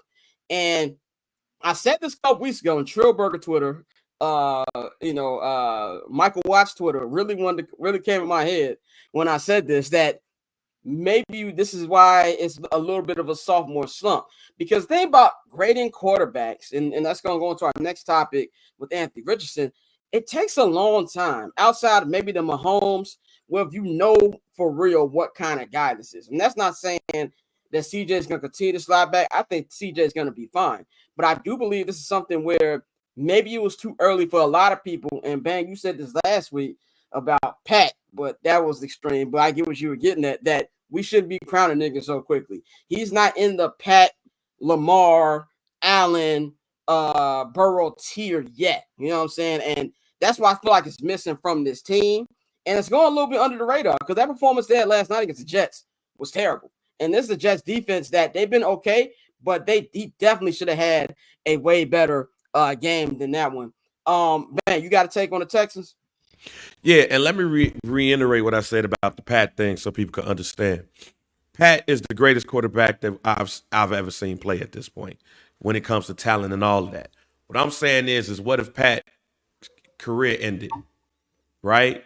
It's going to be a lot missing to that, right? And that's what I mean about, I'm a type of person that waits till the career is over with before I just really crown a nigga, right? So let's transition to this shit with CJ Stroud. All year long, we heard last year about how CJ Stroud was this and he was that, and he was going to be the best young quarterback and all of that, and he was going to eventually be going up against Pat Mahomes, and all of that stuff could be true. But then when you get to the draft, everybody wants to have that CJ Stroud year, and boom, boom, boom. What I don't like about sports right now is that we're so short-sighted. And what I mean by that is everything that goes on this year is that nigga's career. And you put too much dip on somebody's chip, not realizing that next year got to come and shit might not be good like it was beforehand. And that's what's going on with CJ Stroud. I think me and Mikey, and I think Mikey, it might have been you, me and Mikey at the preseason show had said that the Texans was going to have a down year and that CJ wasn't going to be as good as everybody had him in the beginning of the year. Because what happens is now everybody got tape on you. And not only do they got tape on you, they had time to dissect not only that tape, but that offense of the Houston Texans. So that's what's going on. CJ Stroud is going to be a good quarterback. He's going to have a tremendous career. But what happens when everybody got tape on you and they're using it against you every week? Everybody does now. That's what's going on with CJ Stroud right now. And they got to adjust. So we was all in love with Bobby Slowick, Pauls and stuff at the beginning of the year, future head coaching candidate and everything. What this also shows that coaching in the NFL sucks right now on the offensive side. That's why you see a lot of quarterbacks like Anthony Richardson and others who have been struggling, because now with that Ricky Wade scale, you can scale back on the quarterback position, upgrade on everybody on everywhere else, and try to go for it and gun it and try to get it, instead of what some coaches should be doing is coaching for the long term. I got to win it now. Well, I ain't gonna have no job. So Bobby Slowick has to learn how to adjust on what everybody is pitching on CJ Stroud and stuff right now. But that's also why I'm not so quick to crown folks, because it's a long career, a very long career. So they got tape on that man, and we going to see how he reacts to it. But right now, it ain't looking good. Courtney, did you have anything on this? I know, I don't know. I ain't know if you had a take on this or not. I don't have too much to say, other than I feel like we're dumping too much on CJ Stroud and not how just fucking terribly bad their offensive line has been. The offensive line for the Texans has been one of the highest penalized fucking offensive lines in the NFL right now. They are absolutely atrocious, and I don't think that that's doing him any favors. I will say, I agree, the Texans aren't yet. They were kind of, last season, we were in the same talks of maybe holding them in the same, having them in the same category, the same tier, I should say, as the Bills and the Ravens. But they're not there yet. And that offensive line, in my opinion, is what's really holding them back. And I do know Nico is hurt as well. But to me, it just looks different. Like I said, I don't think he's having a bad year. I don't want it to come off like I think CJ has been trash this year. He's having a bad year. It just doesn't look like how it looked last year. Yeah. Well, like what Big just said, Bobby Slowick's not doing him any favors either, He's not doing him any favors. He's definitely not the play caller that I thought he would sort of develop into after last season. He was a little questionable. Even then, at times, he got better over the season, but I'm not seeing that this season. Yeah, and I'll just say this real quick. Even though that offensive line is terrible, they're down Nico, they're down Diggs, he's just missing some throws too. Like yesterday there were moments. There was a third down throw yesterday. Yeah, there was a few moments where he has time and he's just missing throws. I know my guy Hens was at the game and he just kept texting me. He's like, CJ's ass. And we know he's not ass, but shout out my guy Hens. He was just missing some throws. So I don't know if right now, maybe because he's been getting he's been getting hit and things are a little bit, messy in the back there in the pocket, that he's kind of got some happy feet. But he just it doesn't look how I did, last year. I know someone said, how does Britain get a mention? Shout out to the Brit. Shout out to the Brit. Shout out to the Brit. I just came back from there. Shout out to all y'all niggas. Shout out to Tape London. Send me my jacket. Yeah, send Dante's jacket back, nigga. Shouts out to Manchester United. You know what I'm saying? Shout out to the Soul House in Shoreditch. Y'all niggas need better Negronis. It was very, very strong. Big P's in it. Yeah, but shout out to y'all. But anyway, let's go on to somebody who we killed on this show a couple weeks ago, and I stand by it. The worst quarterback in football, Anthony Richardson. Anthony Richardson makes Will Levis look like Joe Montana. And that's how bad that this nigga has been. Like some of the stats that came out last week while the game was going on, like how does he have 18 yards at halftime or something like that? And it was just terrible. And you got a team in the Colts who I thought would be way more competitive than they were right now. They have benched Anthony Richardson. Now, outside of his play, this nigga did say, Doe, let me out. He told Doe, let me out after a division game last week. You don't want to hear that from your franchise quarterback, and I do that with air quotes.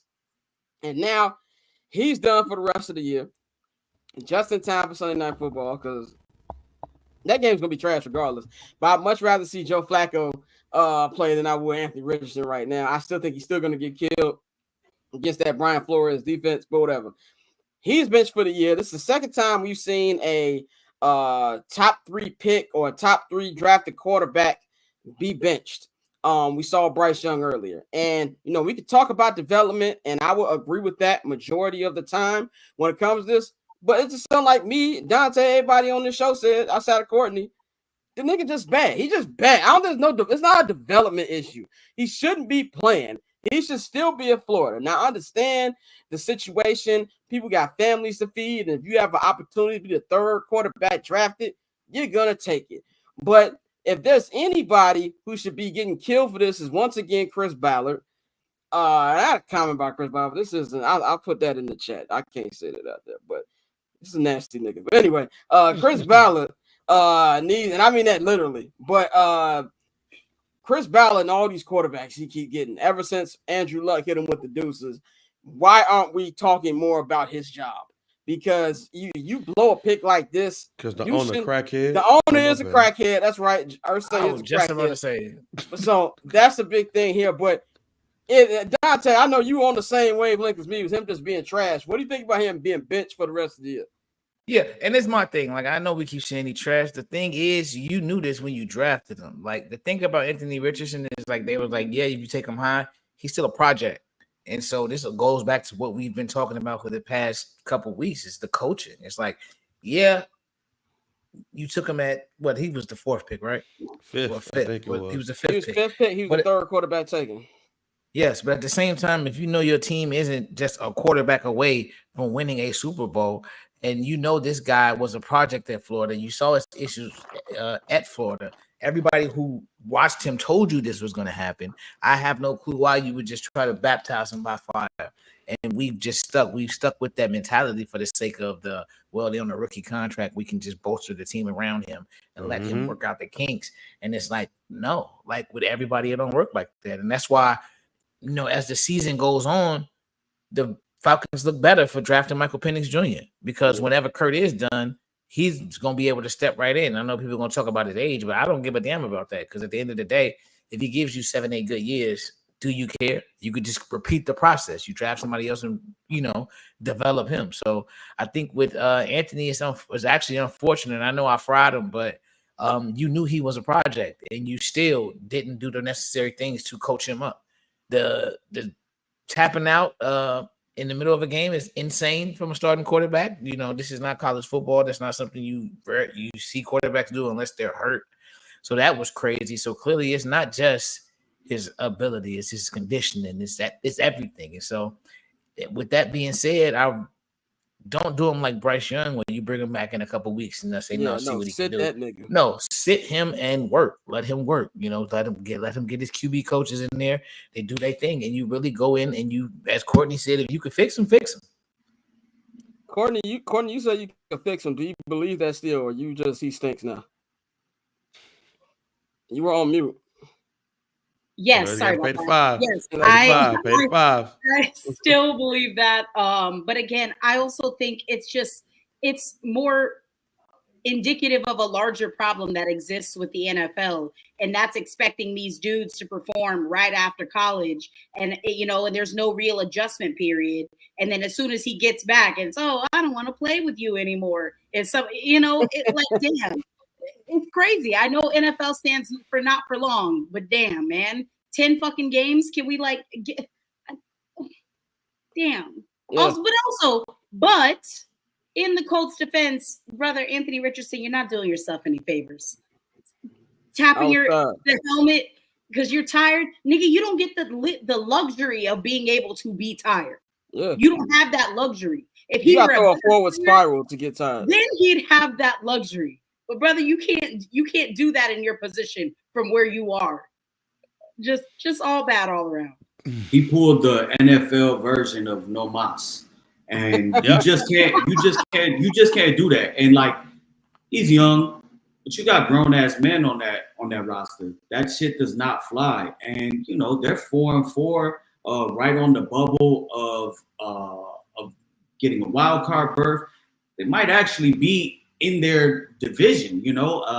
One thing that people aren't talking about though, he did drop a dime to Goodson in the end zone, and he dropped it. They should have beat the Texans, and nobody's really talking about that. But he's not good. He was always going to be a project, and when you have somebody like Shane Steichen now, who was kind of coaching for his job, when you have that type of owner up there, and Jim Irsay, who can just make some of the most rash decisions at the drop of a dime. You gotta you got to show that your offense, your program, everything could work. And what better of a quarterback to be able to throw in there than Joe Flacco, who's obviously been hooping over the last 2 years. So Anthony Richardson, I don't think this is going to be the Bryce Young thing. I think he's going to sit for the rest of the year as long as Joe Flacco can remain healthy and stay on the field.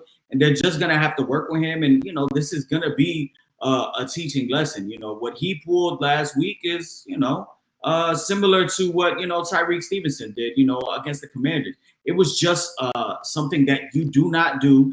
And those guys in the locker room, you got to answer for that. So this definitely was probably player-led, and you probably had some vocal guys that said, yo, something needs to change here, and you got to sit him. With Anthony Richardson, it's like that flex. When does crack come into the picture? When it comes to Jim Irsay. Bang, you got anything on Amp before we move on to picks? Yeah, man. One, the reason why he gets drafted is who's the head coach and who was the head coach? Where was he at before he became the head coach? He was Jalen Hurts' offensive coordinator. So when you think about it like that, it's like, all right, man, that person right there won. With that person right there, we can mimic that. And that's what a lot of people do in the NFL. They see success and they try to mimic that success in other ways. So I saw what the play was. But then I think the messed up thing was that you put a backup quarterback who you knew wasn't going to be there the whole season in the first place because you wanted, again, to try to speed up the development. That is just the problem of the NFL. And before somebody had put up something on Twitter that had all of the quarterbacks in the last couple of years that's been benched, before that, I was saying that shit for a while. Reason why is because ever since they ended that whole thing with the salaries and stuff, everybody was trying to get a quarterback to win on that rookie contract. So then when you get to it, you can just try to float and go from there. The Seattle Seahawks fucked up the NFL by winning the Super Bowl with Russell Wilson. Yep, simple as that. Because of that contract. So I don't feel sorry for the Colts. I do feel sorry for Anthony Richardson because it shouldn't have been no way that he got drafted that high. There was a lot of people who thought that Anthony Richardson was a second-round quarterback, and we're seeing that right now. 100%, man. I think that's the best way to end that, man. We're going to wrap this up with our Week 9 picks for the week, and then I will do Goofy Mog of the week, and we're going to get up out of here. Courtney, you'll be the first. You'll be the only one to get – well, not the only one, but we gave our picks for this game. Bears, Cardinals, your co-host lives are on the line in this game.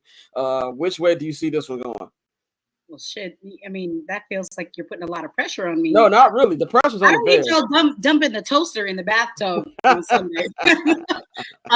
This has stupid finish alert all over it. I feel like it's going to be like a 1 or a 2 point game. I hate to say it, guys. I feel like morale is low. I got to take the Cardinals. I'm so sorry. By the way, everybody. For the record, I don't want this. Hurts me more than it hurts you. No, I doubt it. That's what your mother says when she gives you a beating. Like, this hurts me more than that's physically not true. Just so you know, Courtney, everybody took the Cardinals except Bang. Except for Bang. Okay. Yeah. That makes me feel way better. Yeah, everybody took the except for Bang. Look at Bang. Bang said, I'm going to stand by my man. That's my man, and I'm going to stand beside him. I'm going to stand beside him. But next game, a division game, AFC East, the Buffalo Bills will be at home against the Dolphins. I'm just glad Tua slid last week. Got out the game without a concussion. You know what I'm saying? He played well. Jay Hood, you're right about QB development with everybody not named Anthony Richardson.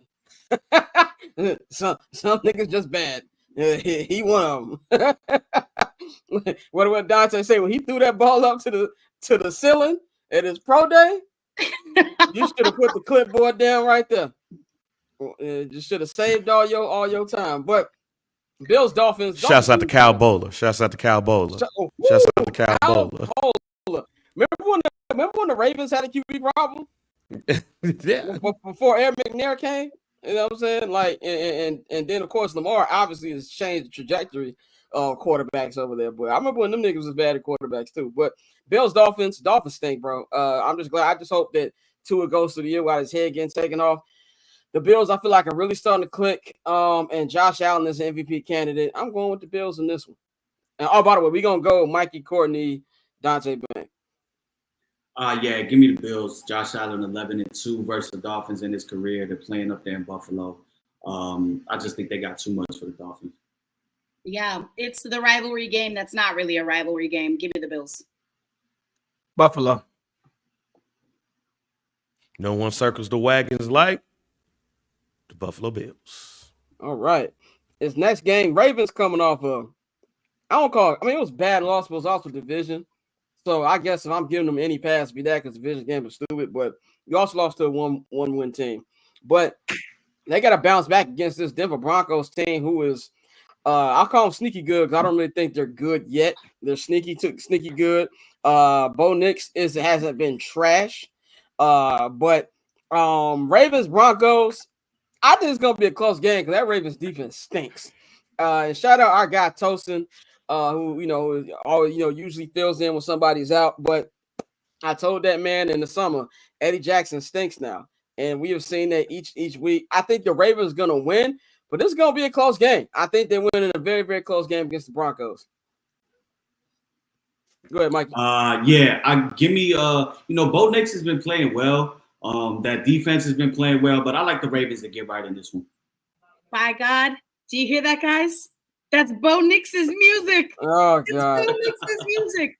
I was real high on Bo Nix. I will say I will agree that they are kind of overplaying at the moment. I do think that the Ravens are going to get back right in this game.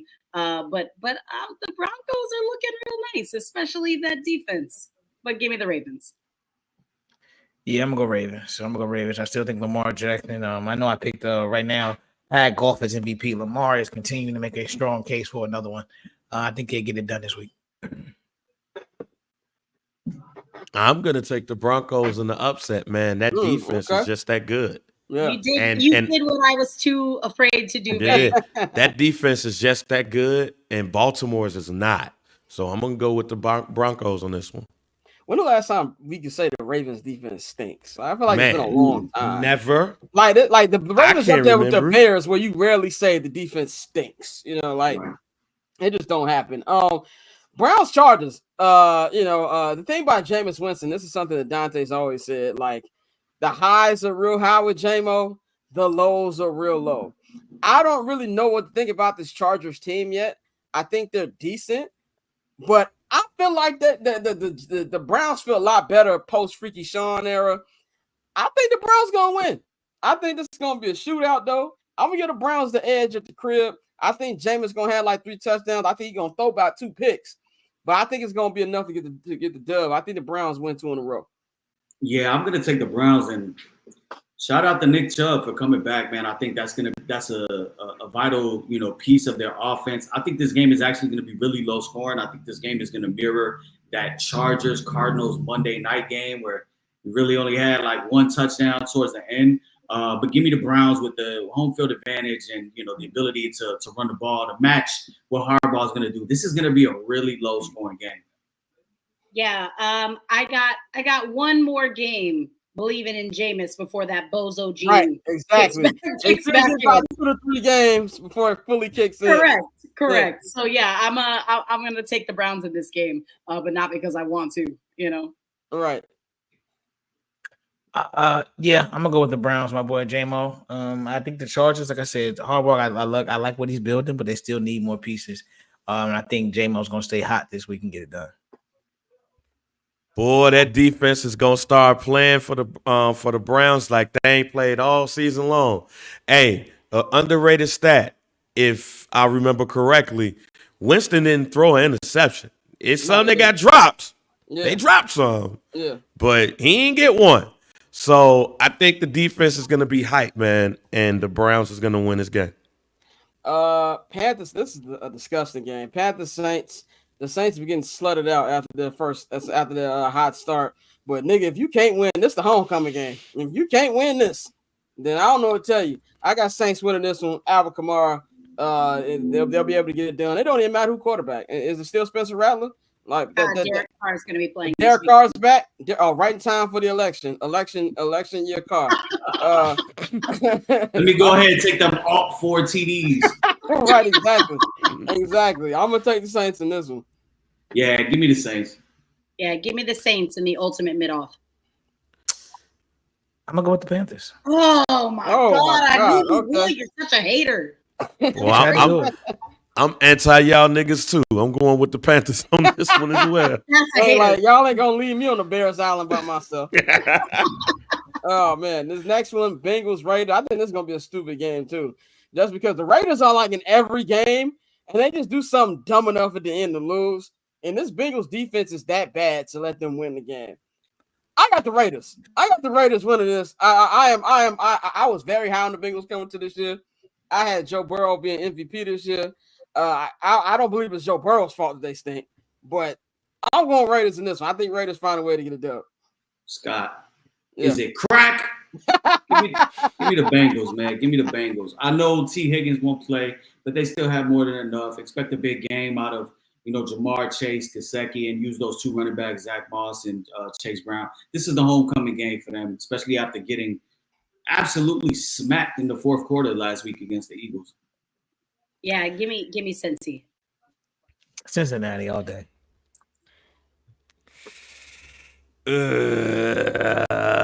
I'm being anti again. Give me the Raiders. There we go. I thought it was gonna be lone wolfing it out here. we got the Raiders over here. Yeah, free Brock Bowers. Exactly. Free Brock Bowers. Free that. That's how I feel about the Raiders. Free that boy. This next game we got a division matchup. Giants Commanders in MetLife. This is the second time to be facing this year. First time the Giants held them without a touchdown. The Commanders won by the same score. They beat the Bears 18-15. Game winning field goal. I really want to take the Giants because I'm a hater of the Commanders right now because I'm mad, and then also because I think it'll be funny. But the Commanders are going to win this game. I don't have faith in that offense of the Giants. I think the Giants defense keep it close. But I think 2 weeks removed from the rib injury, I think Jaden will be fine, even though Brian Robinson is questionable. I'm still going to go with the Commanders in this one. Yeah, give me the Commanders, man. I do like the Giants defensive line, Dexter Lawrence, Brian Burns, but I mean Daniel Jones hasn't thrown a touchdown since Sunday, October 6th against the Seattle Seahawks. There's no way you can win with that. Give me the Commanders. I will say I've seen some slight improvements from this Giants team. I really am high on Tyrone Tracy specifically for fantasy. He did clear concussion protocol. I'm about to say, is he playing this week? He will be playing this Sunday. So yeah, I will be hammering the start on my fantasy team. But I got to go with the Commanders. This is an easy one. I'll never probably ever pick the Giants. If they win, it's going to be not on my court. So right, it's not on my watch. Hey man, I think the letdown game is coming. I'm picking the Giants. I wanted to pick them so bad. I think the letdown game is on its way. Y'all want to be the Detroit Lions so bad? That's crazy. You think this is going to be a hangover game for the Commanders? Yo, that's a crazy stat though. Here's the thing. If I didn't tell y'all this, but if they had beat the Bears, I still would have said, like normal we know, I said if they beat the Bears, a letdown game is coming. Now, considering how it happened, I know I feel it in my heart that it's coming because you put so much into that game and everything that went with it. A letdown game has to come in the NFL in some type of capacity. And what better way to do it on a division game that you should win? Next game, Falcons Cowboys at the Benz. I am so off the Cowboys. Not that I was ever on. I had to miss the playoffs in our preseason special, but I'm just all the Cowboys are a bad team. You got Trayvon Diggs yelling at media members because he can't cover nobody. He gave him some nuts though. Pause. Yeah, like he gave him some nuts. What you mean? Yeah, he literally gave him some nuts. Oh yeah, the food. If only he put that much energy in the guard and wide receiver, then we wouldn't be hitting. I'm still trying to nail down the timing on that. By the way, I want to know how when did he see the tweet? Right, and he saw the tweet. He probably there's only a few minutes. How did you find out about that? He probably legit walked in and like went to his phone, and somebody probably sent it to him. And then he That's went right back out. That's nuts. That dude is on the news here in Dallas. So like, Okay. yo, that's just crazy. That's just crazy. Especially because they get the 15-minute cool down, so they got to line up. Yeah, so they do. Like, I know where your ass at. So he went right outside. Like, hey, bro. Yeah. Diabolical. Yeah, they do. They the 15-minute cool down when you're outside the locker room, wondering what's taking so long. Yeah, they definitely have that. Falcons been playing well. They're number one in the NFC South. They're at the crib. They play real good at the Benz. I'm liking what I'm seeing for Kirk Cousins. He'll be swag surfing on these niggas again. I'm going with the Falcons. Yeah, I'm gonna go with the upset. I'm gonna take the Cowboys. I've had the Falcons winning this game over the last few weeks, but I think we see a big game out of Dak and CeeDee Lamb. Unfortunately, that's really the only wide receiver he has chemistry with, but I do think he gets Jake Ferguson involved. Give me the Cowboys squeaking one out by a field goal. Yeah, I feel like the Cowboys are going to win this game too. And again, I'm not rooting for it, but I just feel like if they don't win this weekend, they might as well go ahead and just start planning their vacations. Give me the Cowboys. The Falcons are about to put a 30 ball on these niggas, and it might be 40. Yeah, I'm with you, Dante. Fun fact, Darnell Mooney and Drake London, the Falcons are the only team in the NFL right now with two wide receivers that have over 500 receiving yards. They're moving the ball really well through there. Shout out my boy Moon, man. I'm glad to see him cooking. Kyle Pitts actually has a pulse. And man, Bijan gonna do he's nice. And again, I think Kurt is just really getting comfortable like on that Achilles. And so I think they're really gonna put up some points on Dallas because Dallas can't stop anybody. Dallas will score because the Falcons have good DBs and DB safeties, but their trenches are shit right now. Like the Judon trade has been a failure. Another good move by Poles to not make that move. But I'm going Falcons big. Same, man. I got the Falcons in the route. You're gonna be questioning Mike McCarthy's job status at this game. It's next game, discussing Titans, Patriots, both these things. But I'm done picking the Titans and everything. I'm going Patriots. Yeah, I'm gonna. Is Drake May playing? No, I don't think. I think he's still concussion protocol. I'm not 100%. I think he practiced. Yeah, the Titans did just play the Lions. Yeah, I'm gonna ride with the train. I'm gonna ride with the train. Give me the Patriots. Give me the Patriots too. Tajay Spears is out. Yeah, I'm gonna ride with the Patriots. I'll say this: if Scott can pick Jacoby Brissett, oh no, Drake May just passed. He's playing. Give me the pass. Give me the pass. I'm taking the Patriots. I'm taking the Patriots. Go ahead, man. Oh, Patriots. Patriots on now. Let's go to this next game. Eagles, Jaguars. The Eagles are really starting to find themselves in a groove. Everybody be saying, look at all the quarterbacks who run. No, nigga, Jalen Hurts is running back. Like, anytime you get an all-time rushing touchdowns, and if I was Saquon Barkley, I would ask for incentives in my contract whenever niggas be stealing my touchdowns at the goal line. Like it's ridiculous. The tush push should have been retired with Jason Kelsey. It's just annoying at this point. If I was a fantasy football player still, or if I was betting money on Saquon Barkley, I would be hot. Having said all that, Jaguars think Eagles gonna win this one. Yeah, give me the Eagles. Brian Thomas Jr. and ETN questionable right now. Eagles are playing well. Offense is starting to click. You got AJ Brown, Devontae Smith back. Give me the Eagles. Give me the birds. Eagles. Philly. All right, let's go to this next game. Another division game, NFC North division game at Lambeau Field. Packers and Lions. Jordan Love messed up his groin, pause, but he is expected to play this Sunday. I don't care. I'm going Detroit Lions. Detroit, I said on the show last week, I think they're going to start to run it up. I think they're going to run away with this division, and the other three teams, we're going to be looking at wild cards. They put the beats up on the Titans last week. Obviously, the Titans aren't the Packers, but one thing about Jordan Love, he's going to throw you a couple, man, and this Lions defense really, really playing well recently. I got the Lions win this. It'll be a close game because it's a division game, but I got Detroit. Give me the Packers. This is the first game right now that the Lions are going to be playing outside all year. We know that they're a different team when they get outside. I just think that the Packers defense is good this year.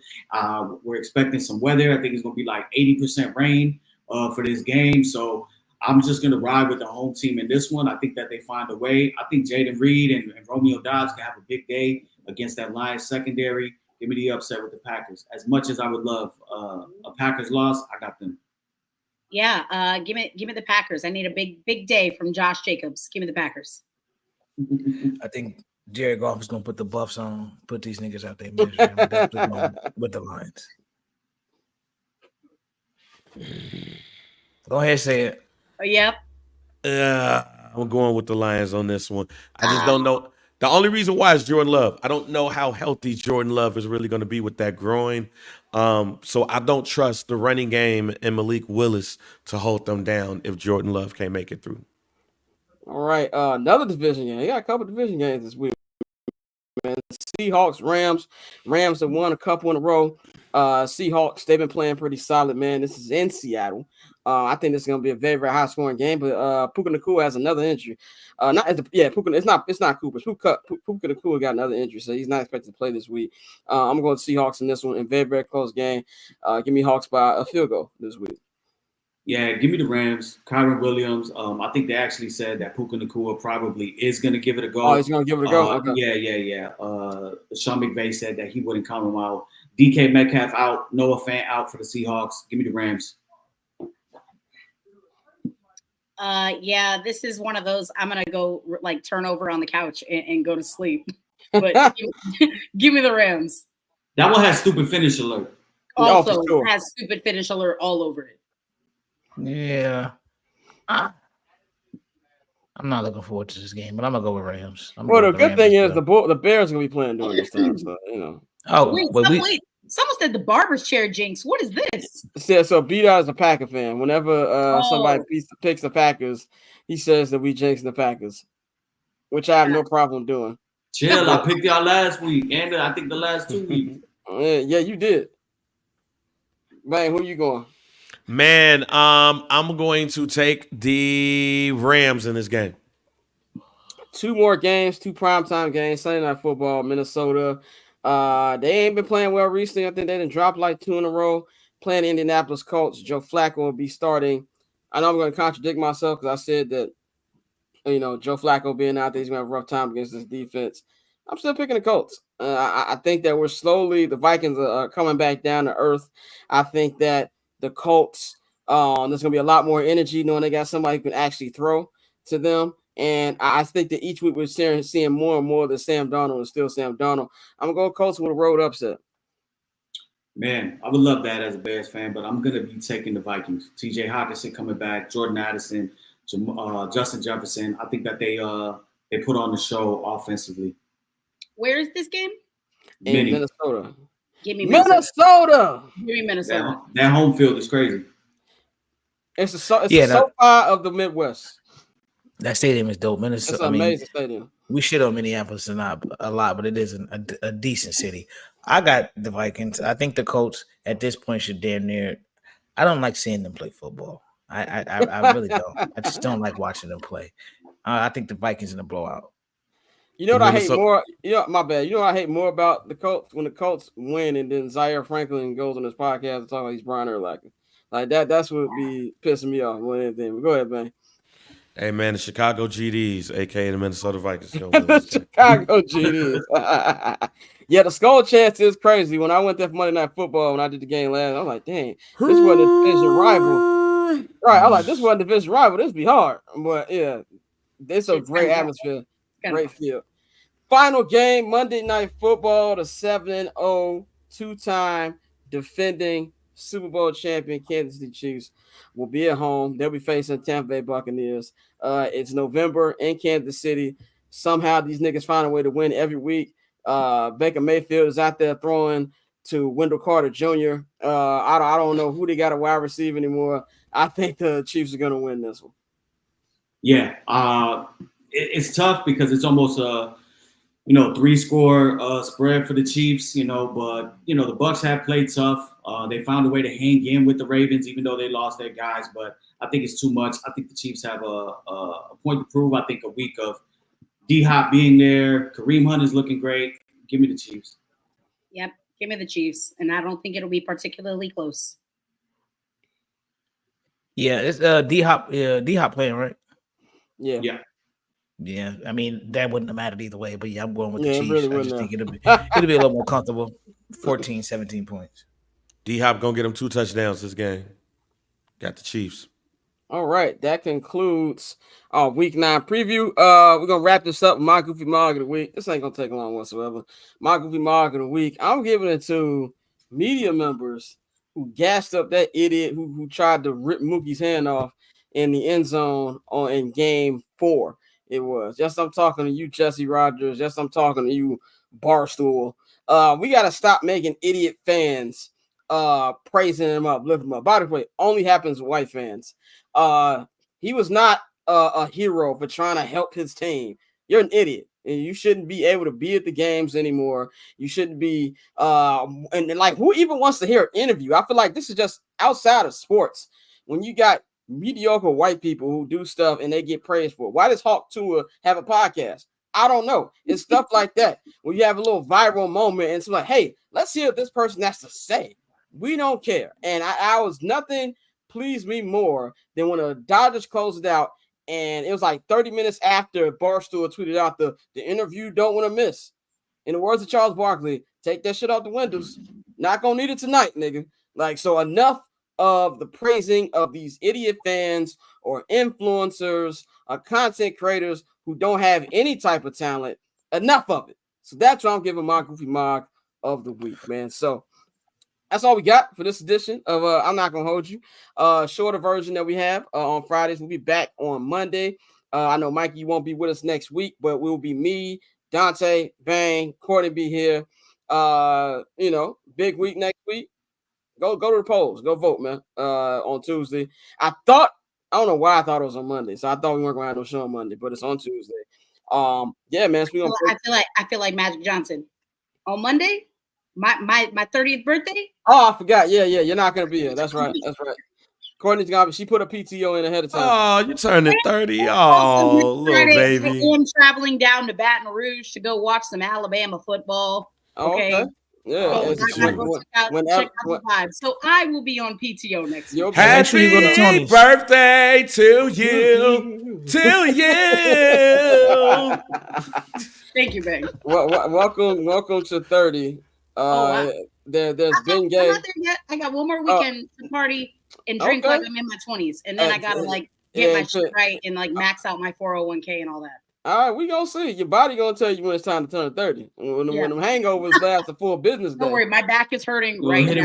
Hit it with that bang. I was wondering what would break first. Right.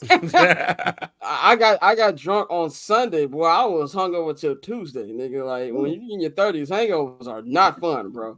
But happy early birthday to you, Courtney, because we won't be on the show Monday. So me, Dante, and Ben will be holding down. Hopefully, we're talking about a Bears victory on Monday, man. Probably not, but I hope. But you can follow Courtney at 1-800-CALLER-BRO on all social media platforms. B. said, Tay getting waves on company time. Got to, nigga. Got to.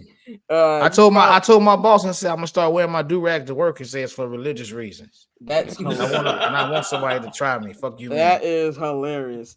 You can follow Mikey at Junior_Solito on Twitter. You can follow Dante at October Zone Tay on Twitter. Follow Bang at GR Bang on Twitter. Of course, you can follow me at Barbchair Scott on all social media platforms. This is gonna sound very Generation Z, but nigga, follow me on TikTok, nigga. My TikTok views been going up. Fuck with your boy on TikTok, nigga. For some reason, them numbers is going high. I don't know why. We get mad comments now. Shout out to everybody on TikTok. But at Barberchair Scott, everything. Follow Barberchair Network at Barberchair Net. Follow HMB Media at HMB Media TV on Twitter and at HMB Media on Instagram. Subscribe to the Patreon. New episode of Summer Sessions is up right now, man. Me, Bang, Pav, and Merc. Great episode. Subscribe to the Patreon. QR code take you right to it. And if you subscribe to the $10 holler, you will get a 25% off digital code for your first order at the Barbershop Network shop. That is bcnetshop.com. Of course, that is for new subscribers, not current subscribers. If you're a current subscriber, you got to pay the $5. So that's all we got for y'all this weekend. Y'all have a good sports weekend, and we will holler at you on Monday. We up out of here.